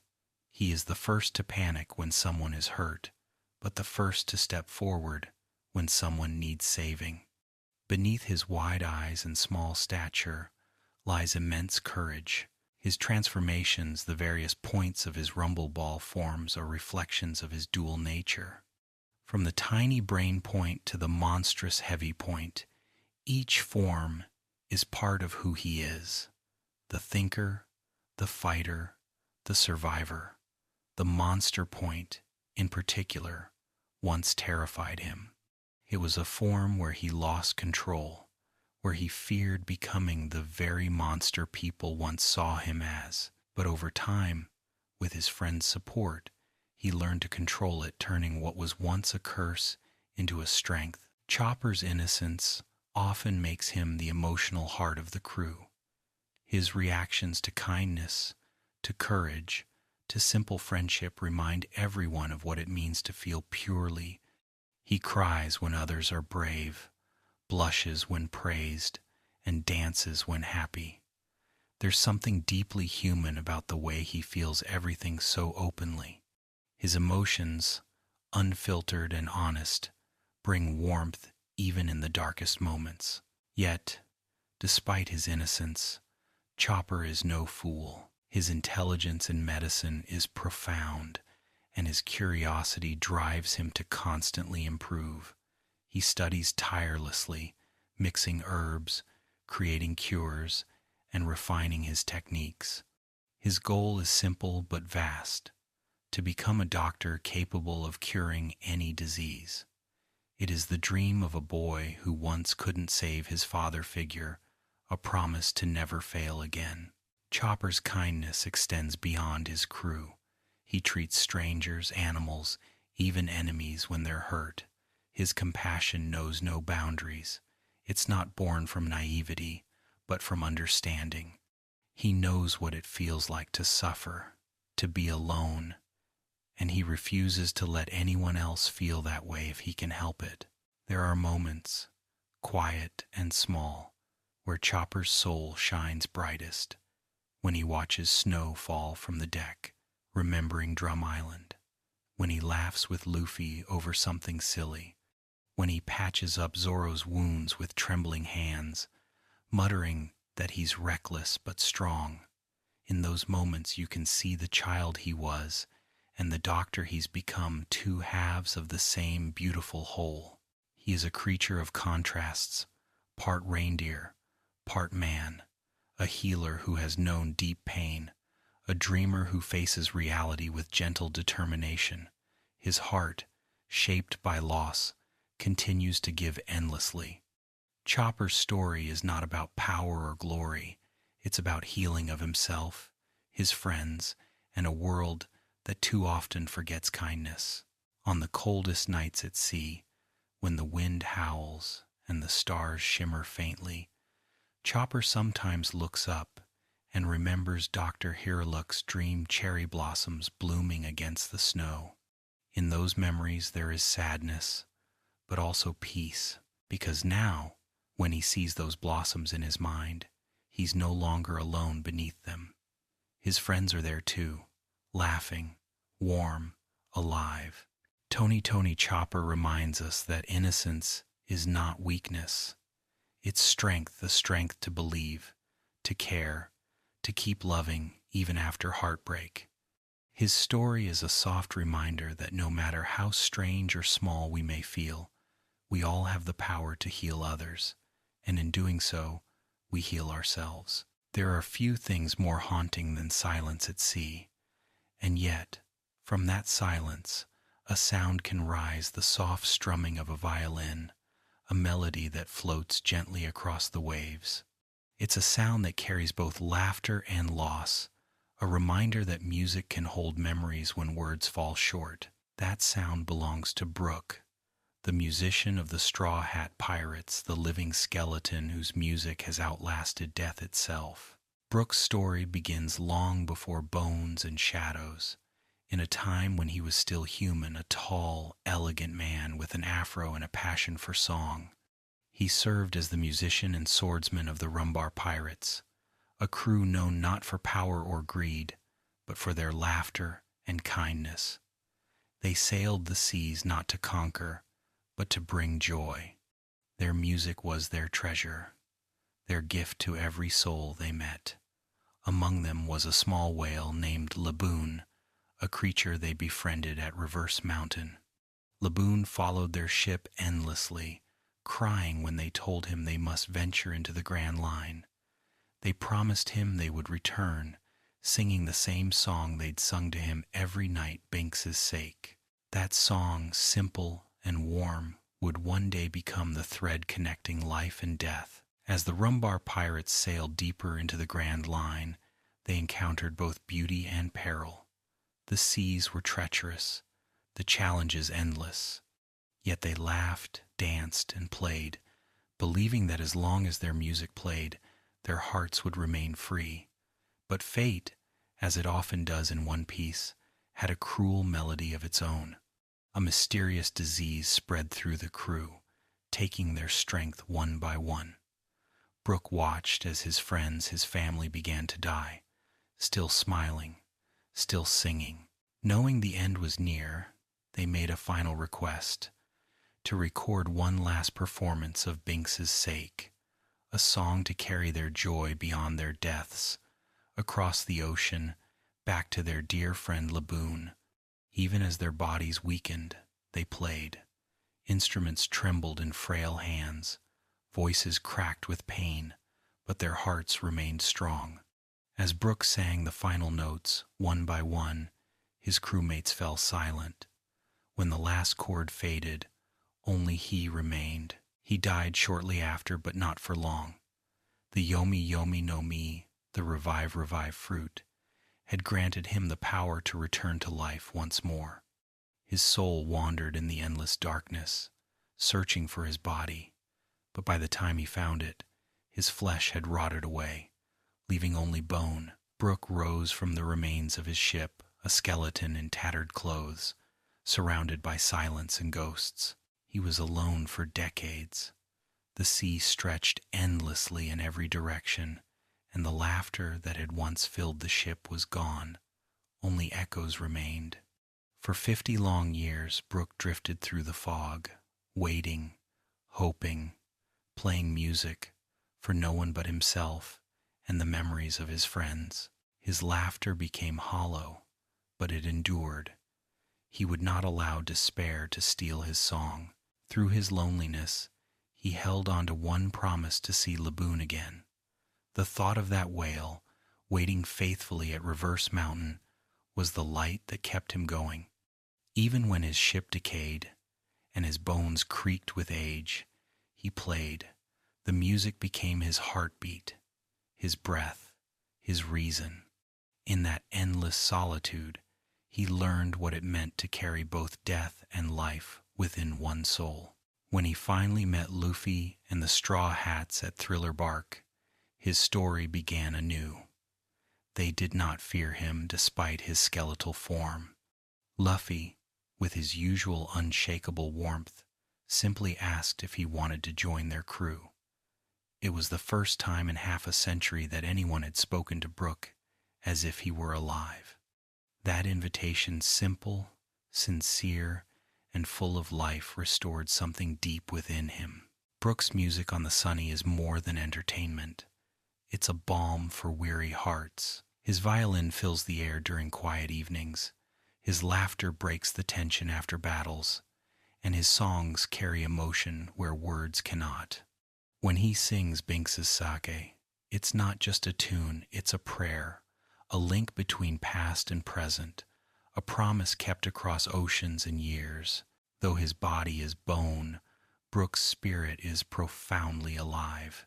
He feels joy, fear, affection, and sorrow as deeply as any man of flesh. His tears may not fall, but they live in his voice. When he plays for his crewmates, his music tells the story of endurance, of how the soul can continue to dance even when the body is gone. Brook's personality is a mix of elegance, mischief, and melancholy. He makes inappropriate jokes about panties, laughs boisterously, and bows dramatically. His humor is often a mask, a way to bring laughter to others, as he once did with his old crew. But behind his jokes lies profound wisdom. He knows the value of every moment, every smile. Having lost everything once, he cherishes even the smallest joys. As the Straw Hat's musician, he plays more than just songs, he gives their adventures rhythm. During battles, his music can uplift morale or freeze enemies in place. His swordsmanship, fused with musical energy, turns combat into performance. His soul-solid sword draws upon the chill of death itself, capable of freezing opponents as if touched by the afterlife. And yet, even his most powerful attacks are graceful, like notes in a symphony. Brook's ability to separate his soul from his body allows him to explore in ways no one else can, floating through walls, scouting unseen. It's a gift born of the very power that once left him lonely. The Yomi Yomi no Mi gave him a second life, and he now uses that life to protect those who have given him a reason to live. Among his crew, Brook is both an elder and a child. He shares wisdom with Robin, laughter with Luffy, and music with everyone. With Chopper, he shares a bond over being considered different, both of them seen as strange yet loved. With Zoro, there is respect, born of shared discipline. And sometimes, when night falls, he plays softly for Nami as she stargazes his melodies, matching the rhythm of the waves. The most touching part of Brook's journey is his reunion, or rather, the echo of it. When the Straw Hats learned of Laboon the whale, who had been waiting at Reverse Mountain for over 50 years, still believing his friends would return, Brook wept. He played Binks's Sake once more, this time not to mourn, but to connect. The song that had once been a farewell became a greeting across time. Laboon's faith had not been in vain. Though separated by oceans, their hearts were finally reunited through sound. In that moment, Brook's purpose was fulfilled, yet it also began anew. His life, or unlife, is now dedicated to ensuring that music continues to flow, that laughter never dies. He knows now that the soul does not end when the body fades, and that love, once given, echoes forever. There is something deeply comforting about Brook's story. It tells us that even when everything seems lost, something beautiful can still remain. His music is proof that memories can sing, that friendship can survive death, and that joy is a form of resistance against sorrow. At night, when the sea is calm and the stars shimmer like distant souls, Brook often stands at the bow of the Sunny, violin in hand. The melody he plays drifts softly over the water, not loud, not mournful, just peaceful. It's the sound of a man who has made peace with eternity. Brook reminds us that we all have a song, a rhythm, that carries us through our darkest hours, and as long as that song continues, as long as laughter echoes and hearts remember, no one is ever truly gone. Deep beneath the waves, where sunlight fades into quiet blue, there exists a strength unlike any other, calm, enduring, and as vast as the ocean itself. That strength belongs to Jinbei, the helmsman of the Straw Hat Pirates, the whale shark fishman who embodies the essence of loyalty, peace, and wisdom. His voice is steady, his words carry weight, and his presence brings balance wherever he stands. Jinbei is both warrior and philosopher, a bridge between worlds divided by fear and misunderstanding. Long before he joined Luffy's crew, Jinbei's name was known across the seas. Born in the Fishman district of Fishman Island, he came from a place often overlooked and oppressed by the surface world. The fishmen, strong and capable, though they were faced discrimination and violence from humans. Jinbei grew up amid that tension, learning early that strength was both shield and burden. He joined the Fishman Karate Dojo, mastering the art of channeling the power of the ocean itself through movement and will. In those early years, he fought not just for himself, but for his people's dignity. His path intertwined with that of Fisher Tiger, the legendary fishman who once climbed the Red Line with his bare hands to free slaves from Mary Geo's. Tiger was a revolutionary, a symbol of freedom for the fishmen and merfolk.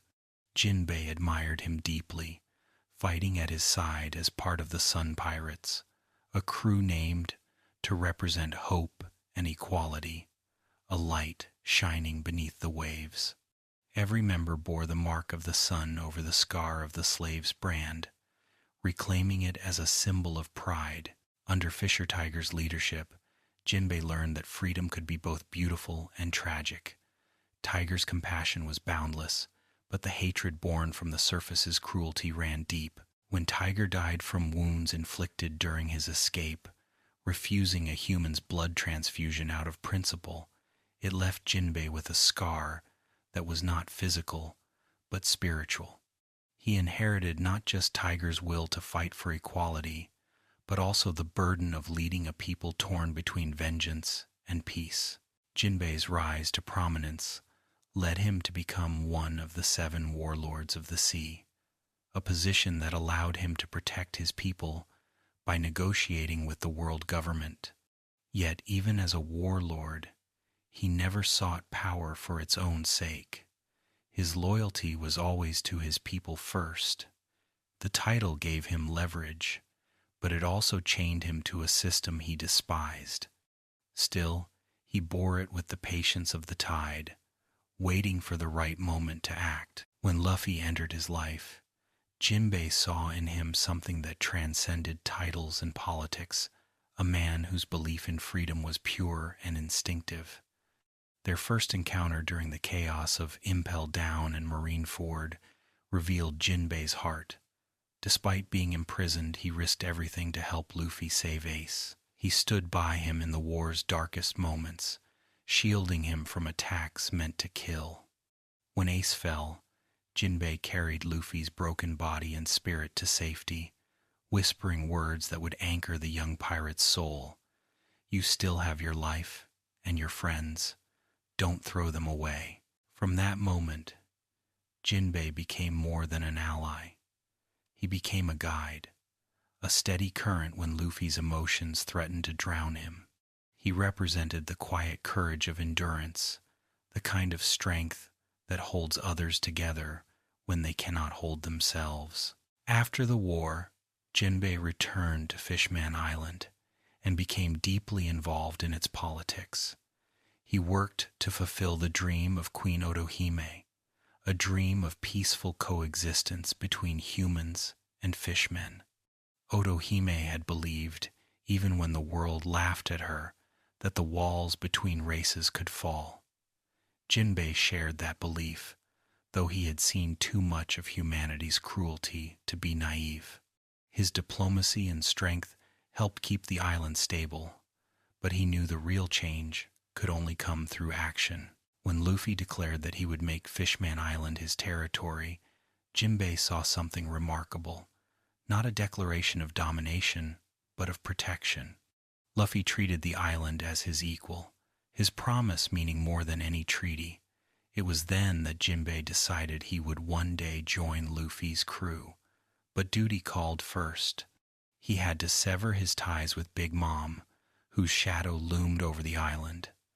To leave her meant defying one of the most fearsome emperors of the sea, an act of courage that few could even attempt. When he finally stood before Big Mom in Whole Cake Island, Jinbei's composure never wavered. She tried to break his spirit, demanding his loyalty through fear, but he simply smiled and said, "I am a man who will become a member of the Pirate King's crew. How could I fear you?" It was a moment of pure defiance, not born of arrogance, but of belief. His faith in Luffy, in their shared dream, was stronger than any terror. As the Straw Hat's helmsman, Jinbei brings not only skill but serenity. His mastery of the sea allows him to guide the Thousand Sunny through impossible waters, reading the waves like an old friend. In battle, his fishman karate channels the force of the ocean into his fists, striking with precision and grace. Every move he makes is deliberate, a reflection of a lifetime spent honing not just his body, but his mind. Yet Jinbei's true strength lies in his heart. He is a man of principle, guided by honor and empathy. He forgives easily but never forgets. He understands the complexities of justice, and he carries the wisdom of experience without letting it harden him. To his crewmates, he is both protector and teacher. Luffy relies on his calm judgment. Zoro respects his discipline, and Nami, once terrified of fishmen, trusts him completely. Jinbei's presence healed a wound that began long ago with Arlong's cruelty, proving that hatred can be undone through understanding and kindness. Among the Straw Hats, Jinbei often acts as the quiet anchor. While others rush headlong into chaos, he stands steady, a reminder to breathe, to think, to listen. His laughter is deep and resonant, his words few but meaningful. When storms rage, literal or emotional, Jinbei is the one who keeps the ship from capsizing. Yet even in his calmness there is passion. When injustice rises, his voice becomes thunder.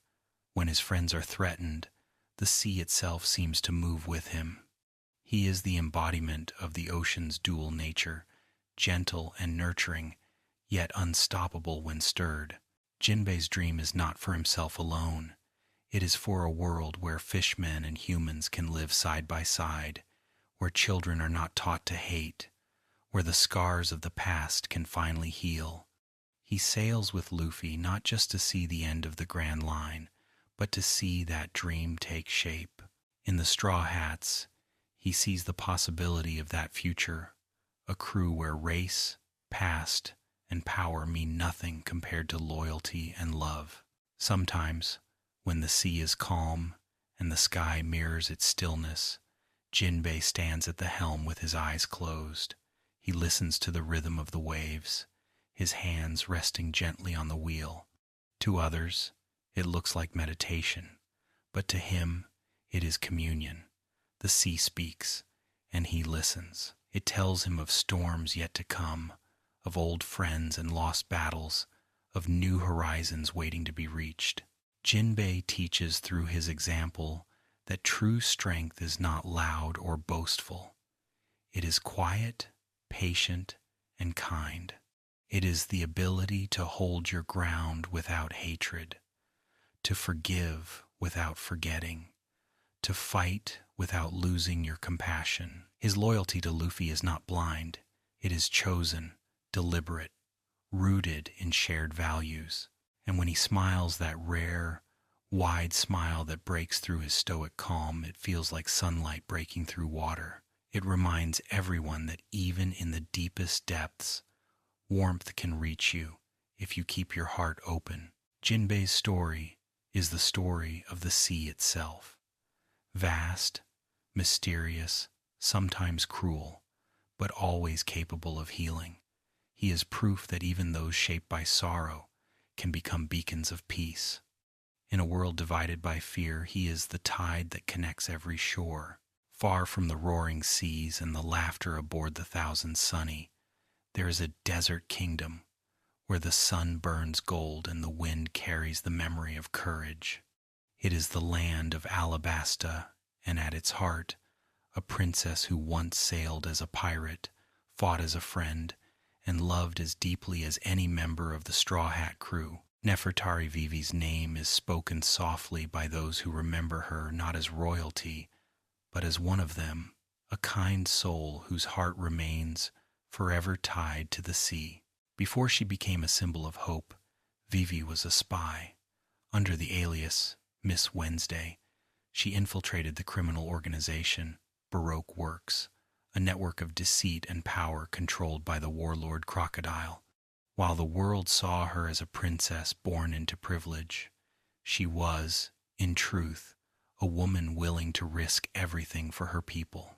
Her kingdom was suffering from drought and unrest, and Crocodile's manipulation had turned citizens against their royal family. Disguised and determined, Vivi sought the truth, not from her throne, but from the shadows. Her path first crossed with Luffy and his crew in the unlikeliest of ways as enemies. Yet from the moment they met her, something about Vivi's sincerity cut through the facade. Her kindness was radiant, even when hidden beneath her mission. When her true identity was revealed, the Straw Hats did not hesitate to stand by her side.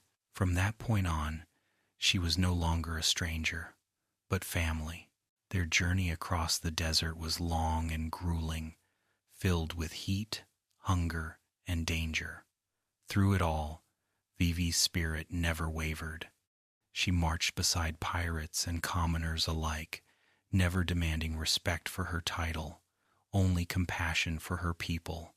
Even when she was exhausted, she smiled. Even when hope seemed distant, she spoke softly of peace. Her resolve inspired not just the crew, but everyone who heard her voice. Her bond with Luffy was one of mutual respect, a friendship forged in battle and trust.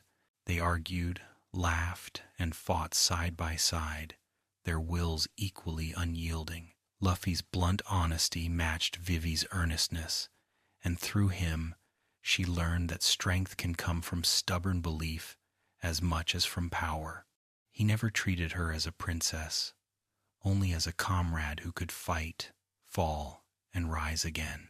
The crew's time in Alabasta was filled with quiet moments of humanity. Chopper offering medicine under the blazing sun, Nami sharing smiles and stories, Zoro training in silence while keeping watch. But when the battles began, the desert became their proving ground. They faced Baroque Works with fury and love, every fight bringing Vivi closer to reclaiming her kingdom. When the war reached its peak, Vivi stood at the heart of chaos.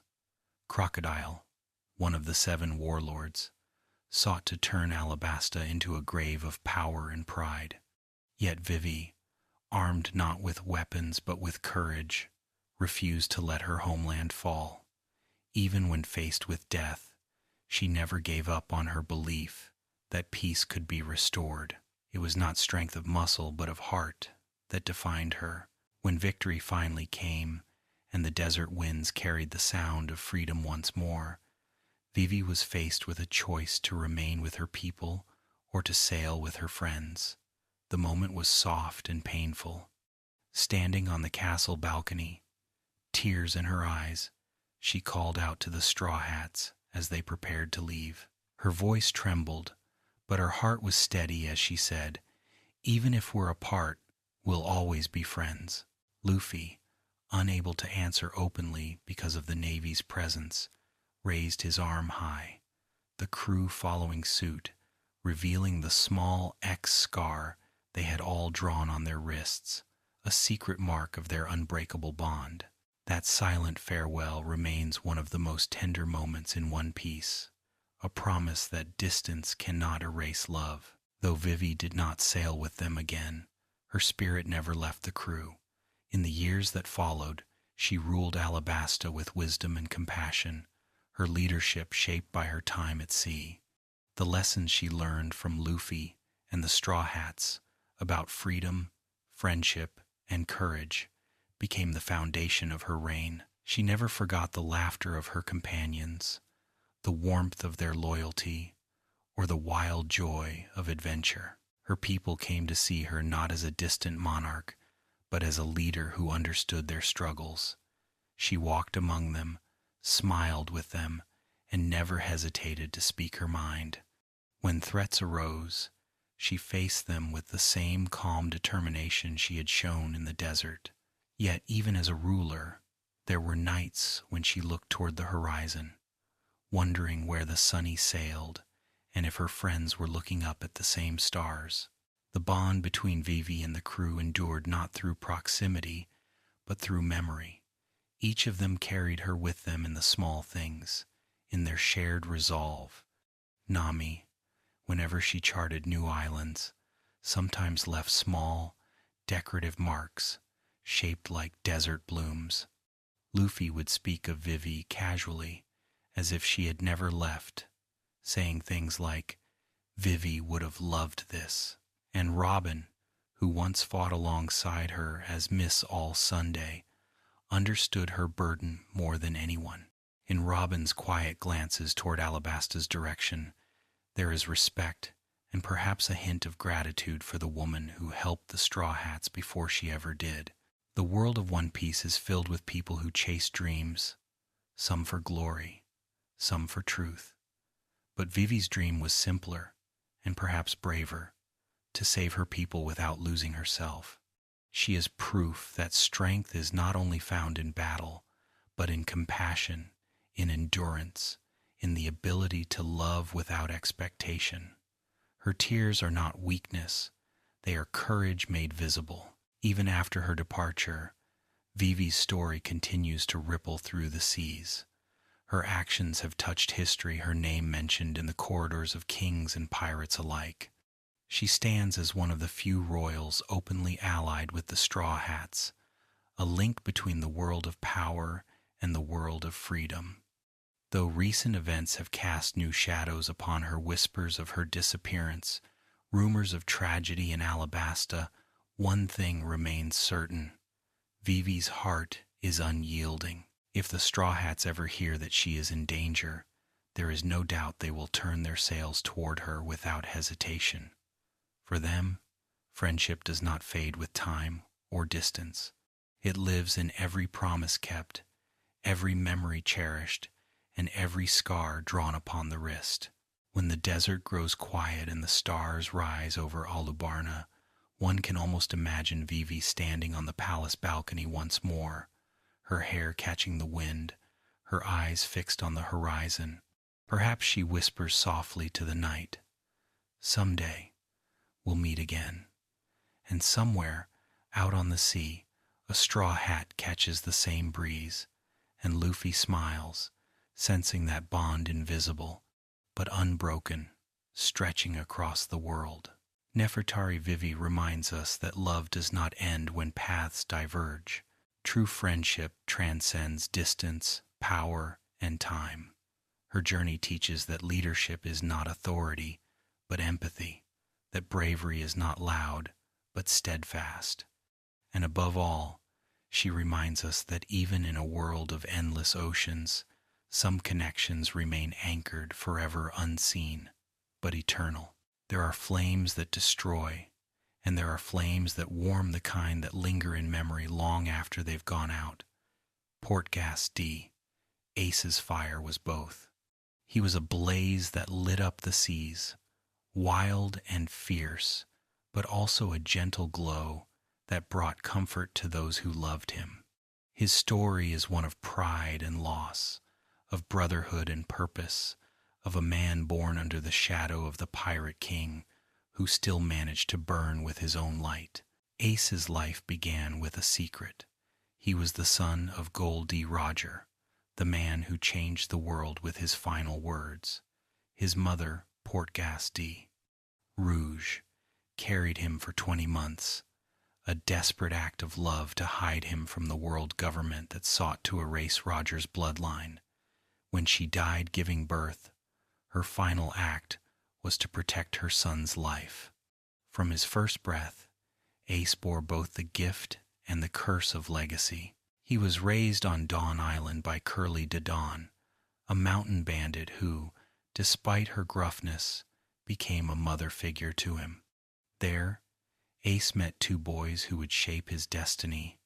Sabo, a noble runaway with dreams of freedom, and Monkey D. Luffy, the strange younger brother who never gave up on him. Together, the 3 of them forged a bond stronger than blood. They drank sake to become brothers, a promise that even death could not sever. From a young age, Ace struggled with the question that haunted him, whether someone born of evil could be good. The world despised Roger, and by extension, his son. Ace's anger and loneliness grew from that stigma, shaping him into a boy who fought anyone that dared insult him.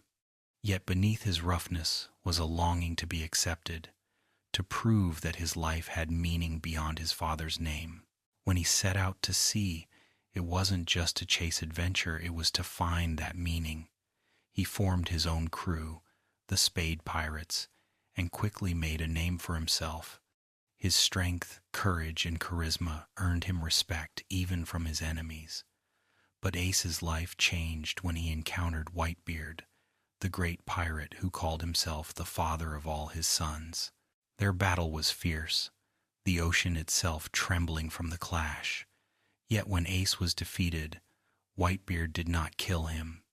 Instead, he offered him a place at his table, a family among the waves. At first, Ace refused, too proud to accept kindness. But Whitebeard's warmth, his unshakable love for his crew, broke through the walls Ace had built. For the first time, he stopped fighting to prove himself and began living for others. He called Whitebeard Oyaji, father, and meant it with all his heart. Life aboard the Moby Dick was full of laughter and purpose. Ace became one of Whitebeard's most trusted commanders, a brother to the crew, and a light to those around him. His flames were bright, but never cruel.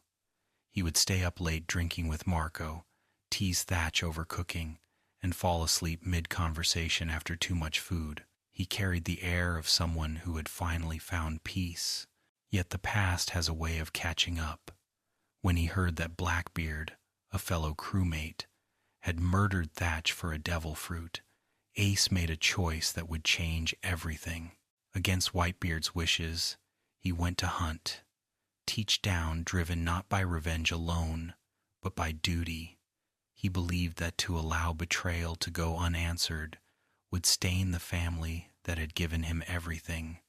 That choice led him to Bonaro Island, where fire met darkness.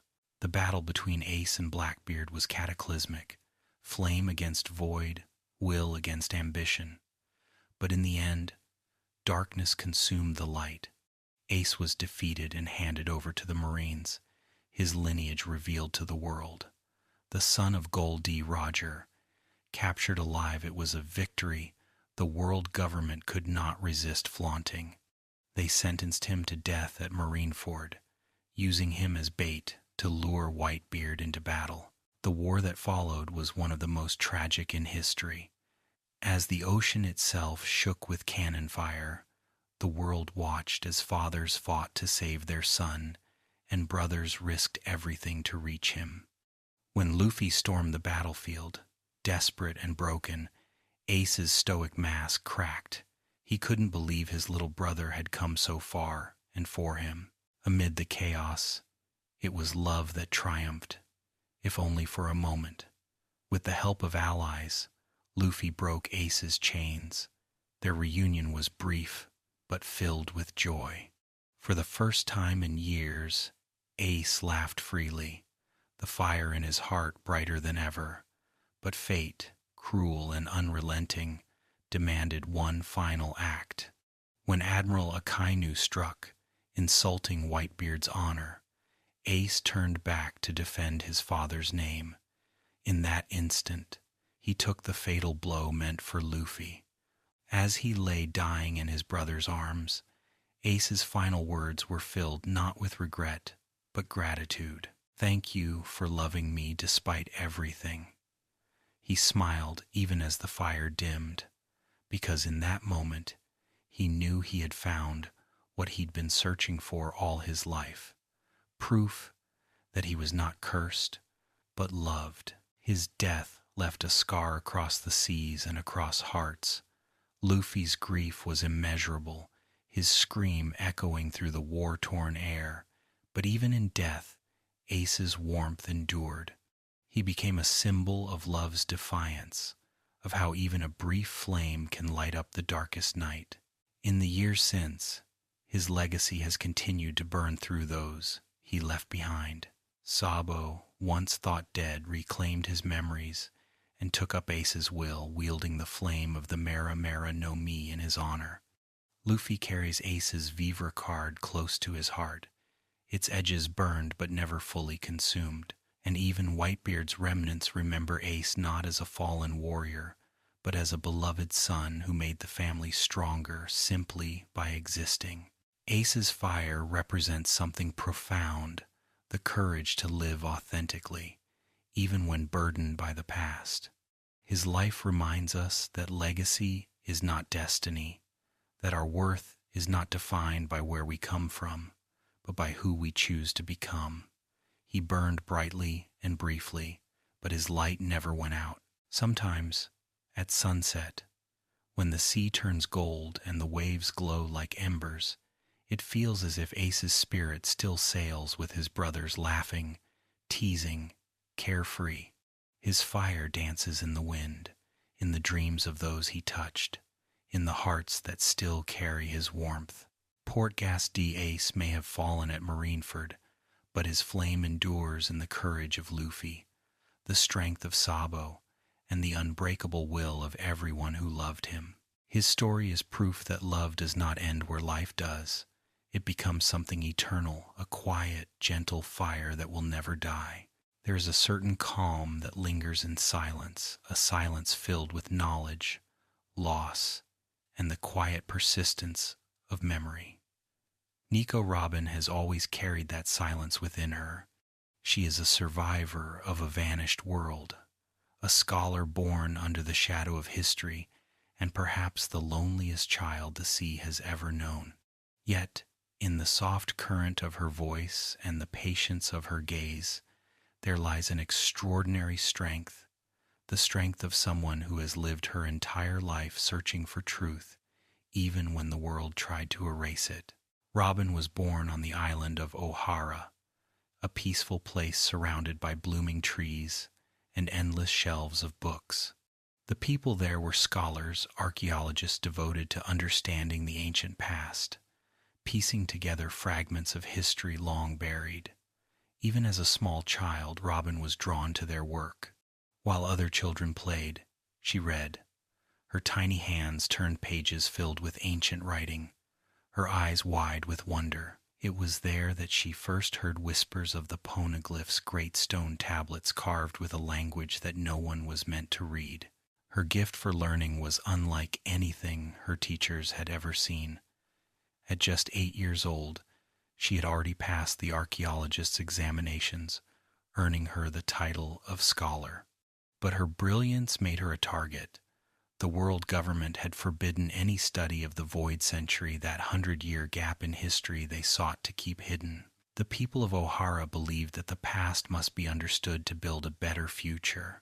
To the world's rulers, that belief was dangerous. The day the Buster Call came to Ohara, the sky turned to fire.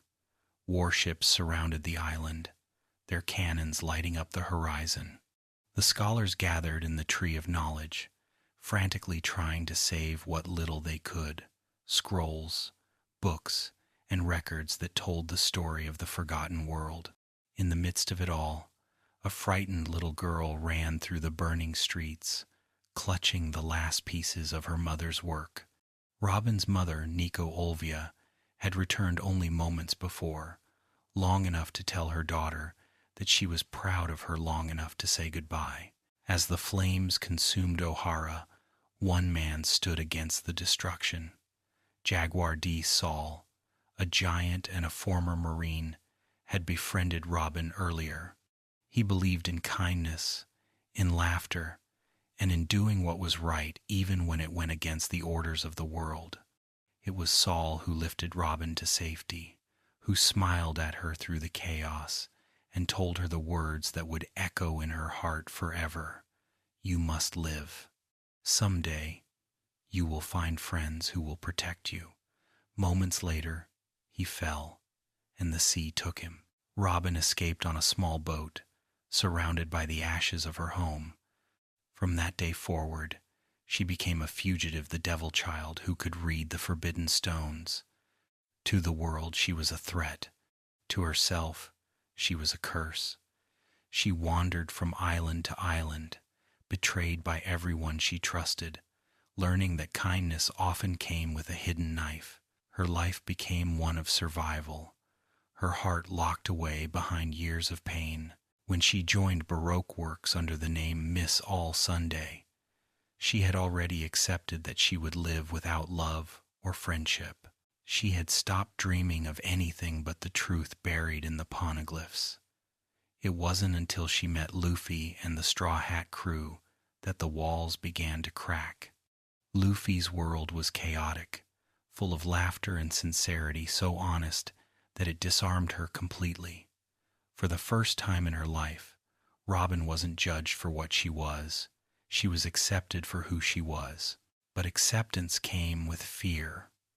When the world government came for her in Eni's lobby, Robin did what she had always done. She ran. She didn't believe she deserved to be saved. Her past told her that love always led to loss. So she made a decision to protect her friends the only way she knew how, by sacrificing herself. She told them she wanted to live, but only when she was ready to believe it. That moment, standing on the Tower of Justice, was one of the most powerful in her life. Bound and broken, she screamed through tears, "I want to live," a declaration not of survival but of acceptance. It was the first time she allowed herself to hope, to want something more than knowledge or truth. When Luffy heard those words, he smiled, as if it was the most natural thing in the world to fight for her. The Straw Hats tore down the flag of the world government, declaring war for the sake of one woman who had finally chosen life. From that day forward, Robin became more than a scholar. She became part of a family. On the Thousand Sunny, her voice softened, her laughter returned. She read books in the sun, joined in conversations, and found peace in the chaos of her crewmates' antics. But even in that peace, her mission remained. She continued to seek the truth about the Void Century, about the great kingdom that once was, the D-Clan, and the true history of the world. Robin's ability, the Hana no Mi, reflects her resilience. To bloom is to endure, to open even when the world is hostile. She can sprout limbs anywhere, reach into danger, and protect her friends from afar. Each flowered hand is both a weapon and a reminder of her strength. They say knowledge is power, but for Robin, knowledge is also compassion, the ability to reach beyond herself, to touch others' lives in ways that bring understanding. There is poetry in how she interprets history. The poneglyphs she studies are cold, silent stones, yet through her they speak again. She gives voice to civilizations that the world tried to erase. She listens to the whispers of the past and carries them forward, so that no truth will ever truly die. In her quiet way, she is as brave as any warrior, fighting not with swords or fists, but with memory. Every ship, needs someone who remembers. Luffy chases freedom, Zoro seeks strength, Nami dreams of maps, but Robin anchors them all in time, reminding them that the world they sail is built upon countless lives that came before. She sees beauty in the ancient, meaning in the forgotten, and hope even in tragedy. Sometimes, when the sea is calm and the stars are bright, Robin sits at the edge of the sunny, her book open but unread. The wind plays with her hair, and the sound of her friends laughing behind her brings a quiet smile. In those moments, she is no longer the child who ran from fire, no longer the woman called a demon. She is simply Nico Robin, alive, loved, and free. And though her quest continues, though the mysteries of the world still wait to be unveiled, she has already found the answer to her truest question. The thing she sought all along was not buried in stone or hidden in history. It was in the warmth of human connection, the kind Saul once promised her she would find. Robin's story reminds us that knowledge without love is hollow, but love informed by truth becomes eternal. Her voice carries the memories of the lost, her heart carries the hope of the living, and in her smile lives the legacy of Ohara, that even when the world burns, wisdom will rise again, blooming softly, beautifully, and forever. There is something deeply tender about Tony Chopper, a creature born into a world that feared him, yet who learned to love with a heart far larger than his small frame could hold. Among pirates, warriors, and dreamers, Chopper stands apart as a reminder that kindness is the truest form of courage. His journey is one of discovery, of finding beauty in difference, and realizing that even a so-called monster can become a hero when guided by compassion. Chopper was born on Drum Island, a land blanketed in snow and silence. From the beginning, he was different. Unlike the other reindeer in his herd, his blue nose marked him as strange, an outcast among his own kind. They shunned him, frightened by what they couldn't understand. When he ate the human fruit, his transformation frightened them even more. No longer fully reindeer and not yet human, he became something in between, a creature that belonged nowhere. Wounded and lost, he wandered into the frozen wilderness, his small hooves leaving trails in the snow. It was there he met Dr. Hiluluk, a quack doctor with wild hair, a booming laugh, and a heart that burned brighter than any fire in the kingdom. Hiluluk took Chopper in without hesitation, not as a pet or servant but as a son. To him, Chopper's differences were beautiful, a miracle rather than a curse. He taught him about medicine, about laughter, and about the meaning of life itself. Hiluluk's lessons were unconventional but full of warmth. He believed that even when people were sick in body, the true healing began in their hearts. He taught Chopper that a doctor's duty was not just to cure, but to give hope. You can't die when you still have something to do, he used to say, his eyes twinkling even as illness crept into his body. To Chopper, those words became sacred. When Hiluluk's condition worsened, Chopper searched desperately for a cure. Believing that the mushroom he found could save his mentor, he risked everything to retrieve it, crossing dangerous terrain and battling his own kind, who still saw him as a monster. But the mushroom, known as the Amiyudake, was poisonous. Hiluluk knew this, yet he drank the soup Chopper made for him anyway. He smiled, thanking Chopper for his kindness. To him, the act of care itself was the cure. He told Chopper that his life had been worth living because he'd met someone who believed in him. Moments later, Hiluluk walked out into the snow, faced the tyrant King Wapol, and detonated an explosive hidden within his coat, not out of despair, but to make a statement. When does a man die? When he is shot in the heart? No. When he eats a soup made from a deadly mushroom? No. A man dies when he is forgotten. Those were his final words, a philosophy that would define Chopper's life. Devastated but inspired, Chopper turned to Dr. Kureha, the sharp-tongued, eccentric physician who had been Hiluluk's rival and friend. She took Chopper in and honed his skills, transforming his passion into mastery. Under her guidance, he became not just a doctor, but a brilliant one. By the time the Straw Hats arrived on Drum Island, Chopper had grown cautious but capable, still fearful of humans, yet longing for connection. When Luffy offered him a place on the crew, Chopper couldn't believe it. All his life, he had been rejected by reindeer, by humans, by the world itself. The idea that someone wanted him, just as he was, seemed impossible. He hesitated, terrified that his monstrous side would drive them away. But Luffy, with his usual simplicity, looked him in the eyes and said, "You're our friend." Those words broke through the walls around Chopper's heart. Since then, Chopper has become the Straw Hat crew's doctor, healer, and, in many ways, their moral compass. He treats every wound, every fever, every hurt with the same gentle care. His knowledge of medicine is vast, but it's his empathy that makes him extraordinary. He listens to pain in ways others cannot, whether it's the silent suffering of a sick villager or the emotional scars of his crewmates. He carries his stethoscope like a sacred tool, a bridge between science and soul. Chopper's devil fruit ability allows him to shift between forms from a tiny reindeer to a human-like fighter and everything in between.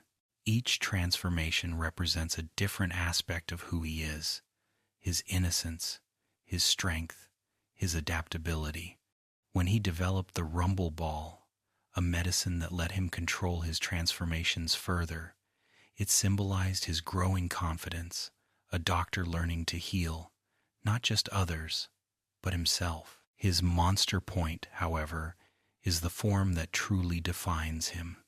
It is both terrifying and tragic, a reminder of how easily strength can become isolation. The first time he lost control of it, he feared he had become the very monster everyone once called him. But later, with time and understanding, he learned that even this form could serve a purpose. When wielded with intent and love, even monstrous power can protect rather than destroy. Chopper's journey is one of constant balance between intellect and instinct, courage and fear.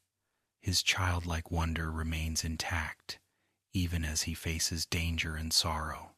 He cries easily, laughs loudly, and believes deeply in others. When he scolds Luffy for reckless behavior or fusses over Zoro's wounds, it comes from genuine care. He sees his crewmates not as pirates or legends, but as family flawed, stubborn, wonderful people who gave him the home he never thought he'd find. There's a purity in how Chopper views the world. To him, medicine isn't just science, it's hope given shape. When he declares that he will cure any disease, it isn't arrogance, it's faith. He believes that as long as someone cares enough to try, healing is always possible. His optimism softens the harshness of the seas, reminding everyone that kindness has power too. Even the smallest moments reveal his heart.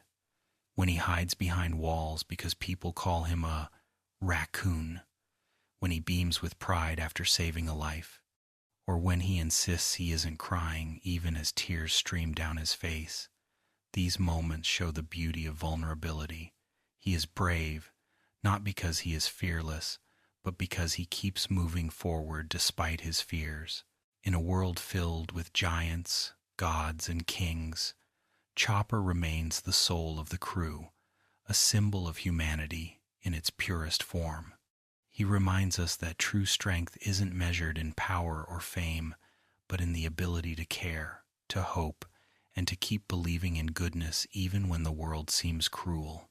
When night falls aboard the Thousand Sunny, Chopper can often be found tending to small things, checking supplies, adjusting bandages, or sitting quietly beside his patients. The snow-white fur of his coat glows softly in the lantern light, and sometimes, if the wind is calm, he looks toward the stars and smiles as if hearing Hiluluk's laughter carried on the breeze. Tony Chopper's story is one of transformation, not of body, but of soul. From a monster feared by all, he became a doctor who saves lives. From a child abandoned by the world, he became part of a family that will never let him go. And from a small flame lit by a dying man, he became a beacon of warmth that continues to light the seas.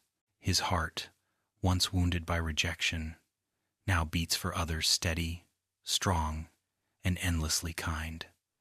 Because in the end, Chopper's greatest miracle isn't medicine or strength. It's love, the kind that heals everything it touches. Beneath the gleam of metal and the rhythm of pistons, Frankie's heart beats loud and human. He is a man built of both iron and emotion, a craftsman whose hands shape not just wood and steel, but the dreams of those he calls family. His story is loud, eccentric, and at times deeply moving, the story of a man who learned that to build something lasting, one must first be broken. Before the sunglasses, before the booming laughter and the bright blue hair, Frankie was Cutty Flam, a boy who loved ships more than anything. He was taken in by the great shipwright Tom, the legendary builder of the Oro Jackson, the ship that carried Goldie Roger across the seas. Tom's workshop on Water 7 was a haven of invention and noise, filled with the scent of sawdust and oil and the sound of waves tapping gently against the docks. To young Cutty Flam, Tom was everything: mentor, father figure, and hero. Tom's dream was to build something magnificent for the people of Water 7, a dream that became the Great Sea Train, a marvel that would unite the islands of the world. Frankie and Iceberg worked tirelessly at his side, learning not just carpentry but purpose. A ship, Tom would say, isn't just wood and nails. It carries the spirit of its builder. If you put love into it, that love will sail forever. Those words took root in Frankie's soul. But dreams often draw envy. When the world government discovered that Tom had built Roger's ship, they sentenced him to death. To buy time, Tom offered to complete the sea train as his atonement. The deal was accepted, but fate turned cruel once more. When the project was complete, government agents from CP-5 framed Tom's apprentices by using the very battleships that Frankie had built for fun warships that were never meant to harm. In the chaos, Tom was taken away. Frankie, desperate and furious, tried to stop the sea train with his own body, standing in its path as it roared forward. The collision shattered him, mangling his body beyond recognition. He should have died that day, but Frankie was too stubborn to vanish. Using scrap metal and sheer will, he rebuilt himself part man, part machine. When he awoke, he was no longer Cutty Flam, the boy apprentice. He was Frankie, a name that symbolized survival, rebirth, and defiance. For years, Frankie hid his pain behind laughter and bravado. He became the leader of the Frankie family, a group of ship dismantlers and misfits who shared his rough humor and wild. In a world where dreams and sorrow mingle like waves and foam, Brooke's story drifts softly between laughter and loss. He is a skeleton who laughs at death, a musician who plays to heal the heartache of others, and a man who carries the weight of a promise that survived beyond the grave. There is something beautifully haunting about him, a figure of bones and soul who reminds us that joy can exist even after everything else fades away. Long before his bones began to sing, Brooke was a man of flesh and blood, and a musician through and through. He served as the conductor and swordsman of the Rumbar Pirates, a lively crew who filled the seas with laughter, music, and friendship. Among them, he he found a family who shared his greatest love, the sound of a song shared under open skies. They were wanderers, not conquerors, and their weapon was melody. It was during their journey across the Grand Line that the Rumbar pirates found a small, wounded baby whale, a creature too young to survive the vast ocean alone. The whale followed their ship, curious and trusting. They named him Laboon, and he became their companion, their mascot, and their heart. Brook would play his violin for him, and the whale would sing in return, his joyful cries echoing across the waves. But every song must one day end. When the Rumbar pirates reached the Twin Capes at the entrance to the Grand Line, they made a painful decision. They knew the dangers that lay ahead were too great for a creature like Laboon. They left him in the care of Crocus, promising to return once they had circled the world. Brook promised Laboon that when they came back, they would sing their favorite song together again, Binks's sake. With tears in his eyes, he waved goodbye, never imagining how long that promise would take to fulfill. The Grand Line was merciless. Disease, storms, and monsters claimed the crew one by one until tragedy struck. A deadly illness spread through the ship, and soon almost everyone lay dying. But they were musicians, and musicians don't say goodbye in silence. As death crept closer, they gathered their instruments one last time. They played and sang with their remaining strength, sending their final song out into the sea where Laboon waited. Yo-ho-ho-ho, bring to me the Binks's sake. Their laughter carried through the pain, and one by one their voices faded. Brook, the last to fall, smiled as darkness took him.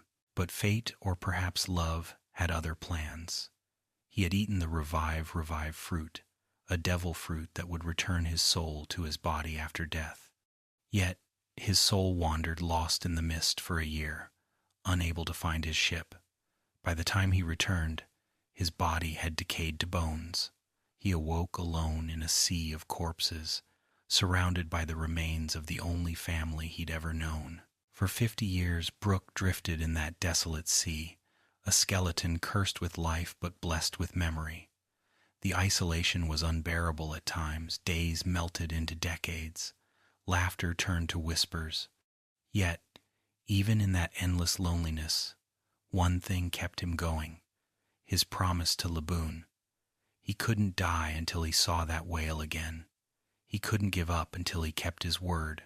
When Luffy and the Straw Hats finally found him, Brook greeted them not as a ghost or monster, but with laughter.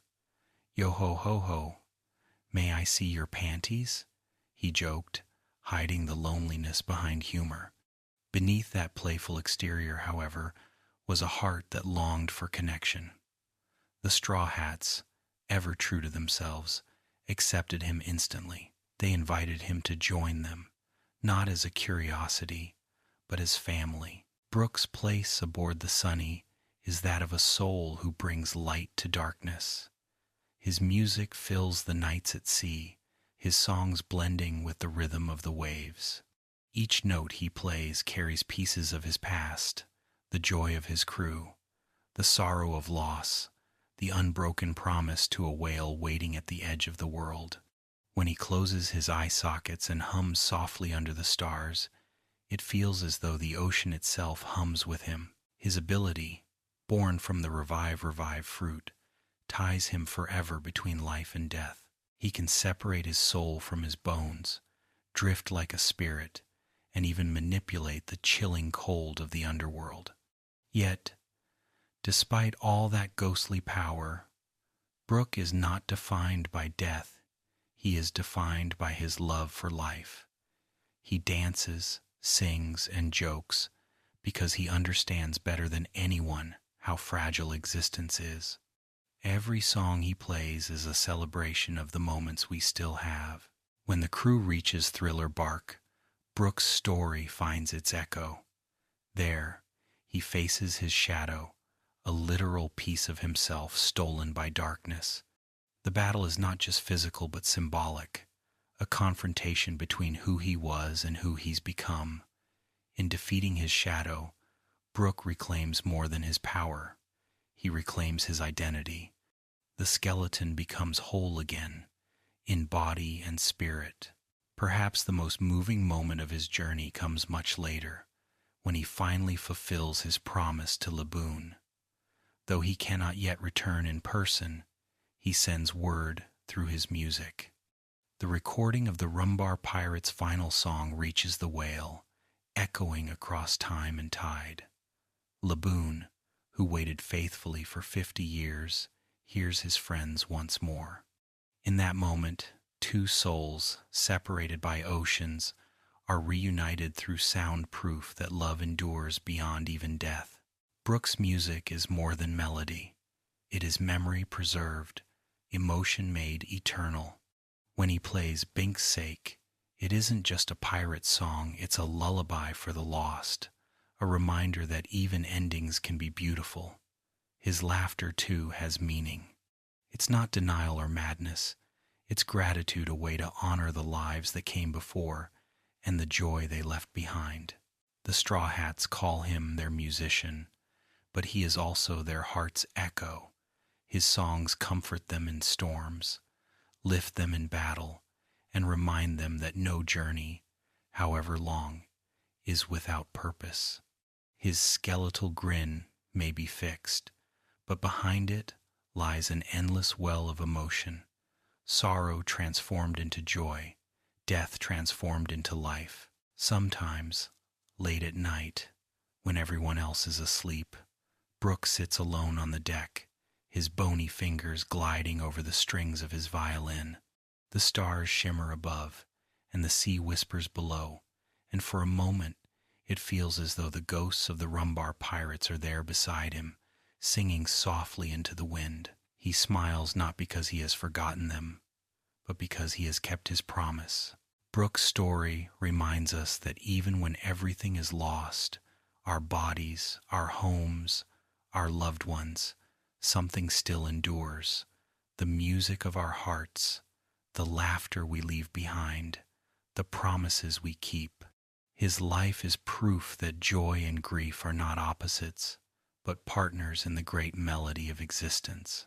He may be bones, but he is full of life.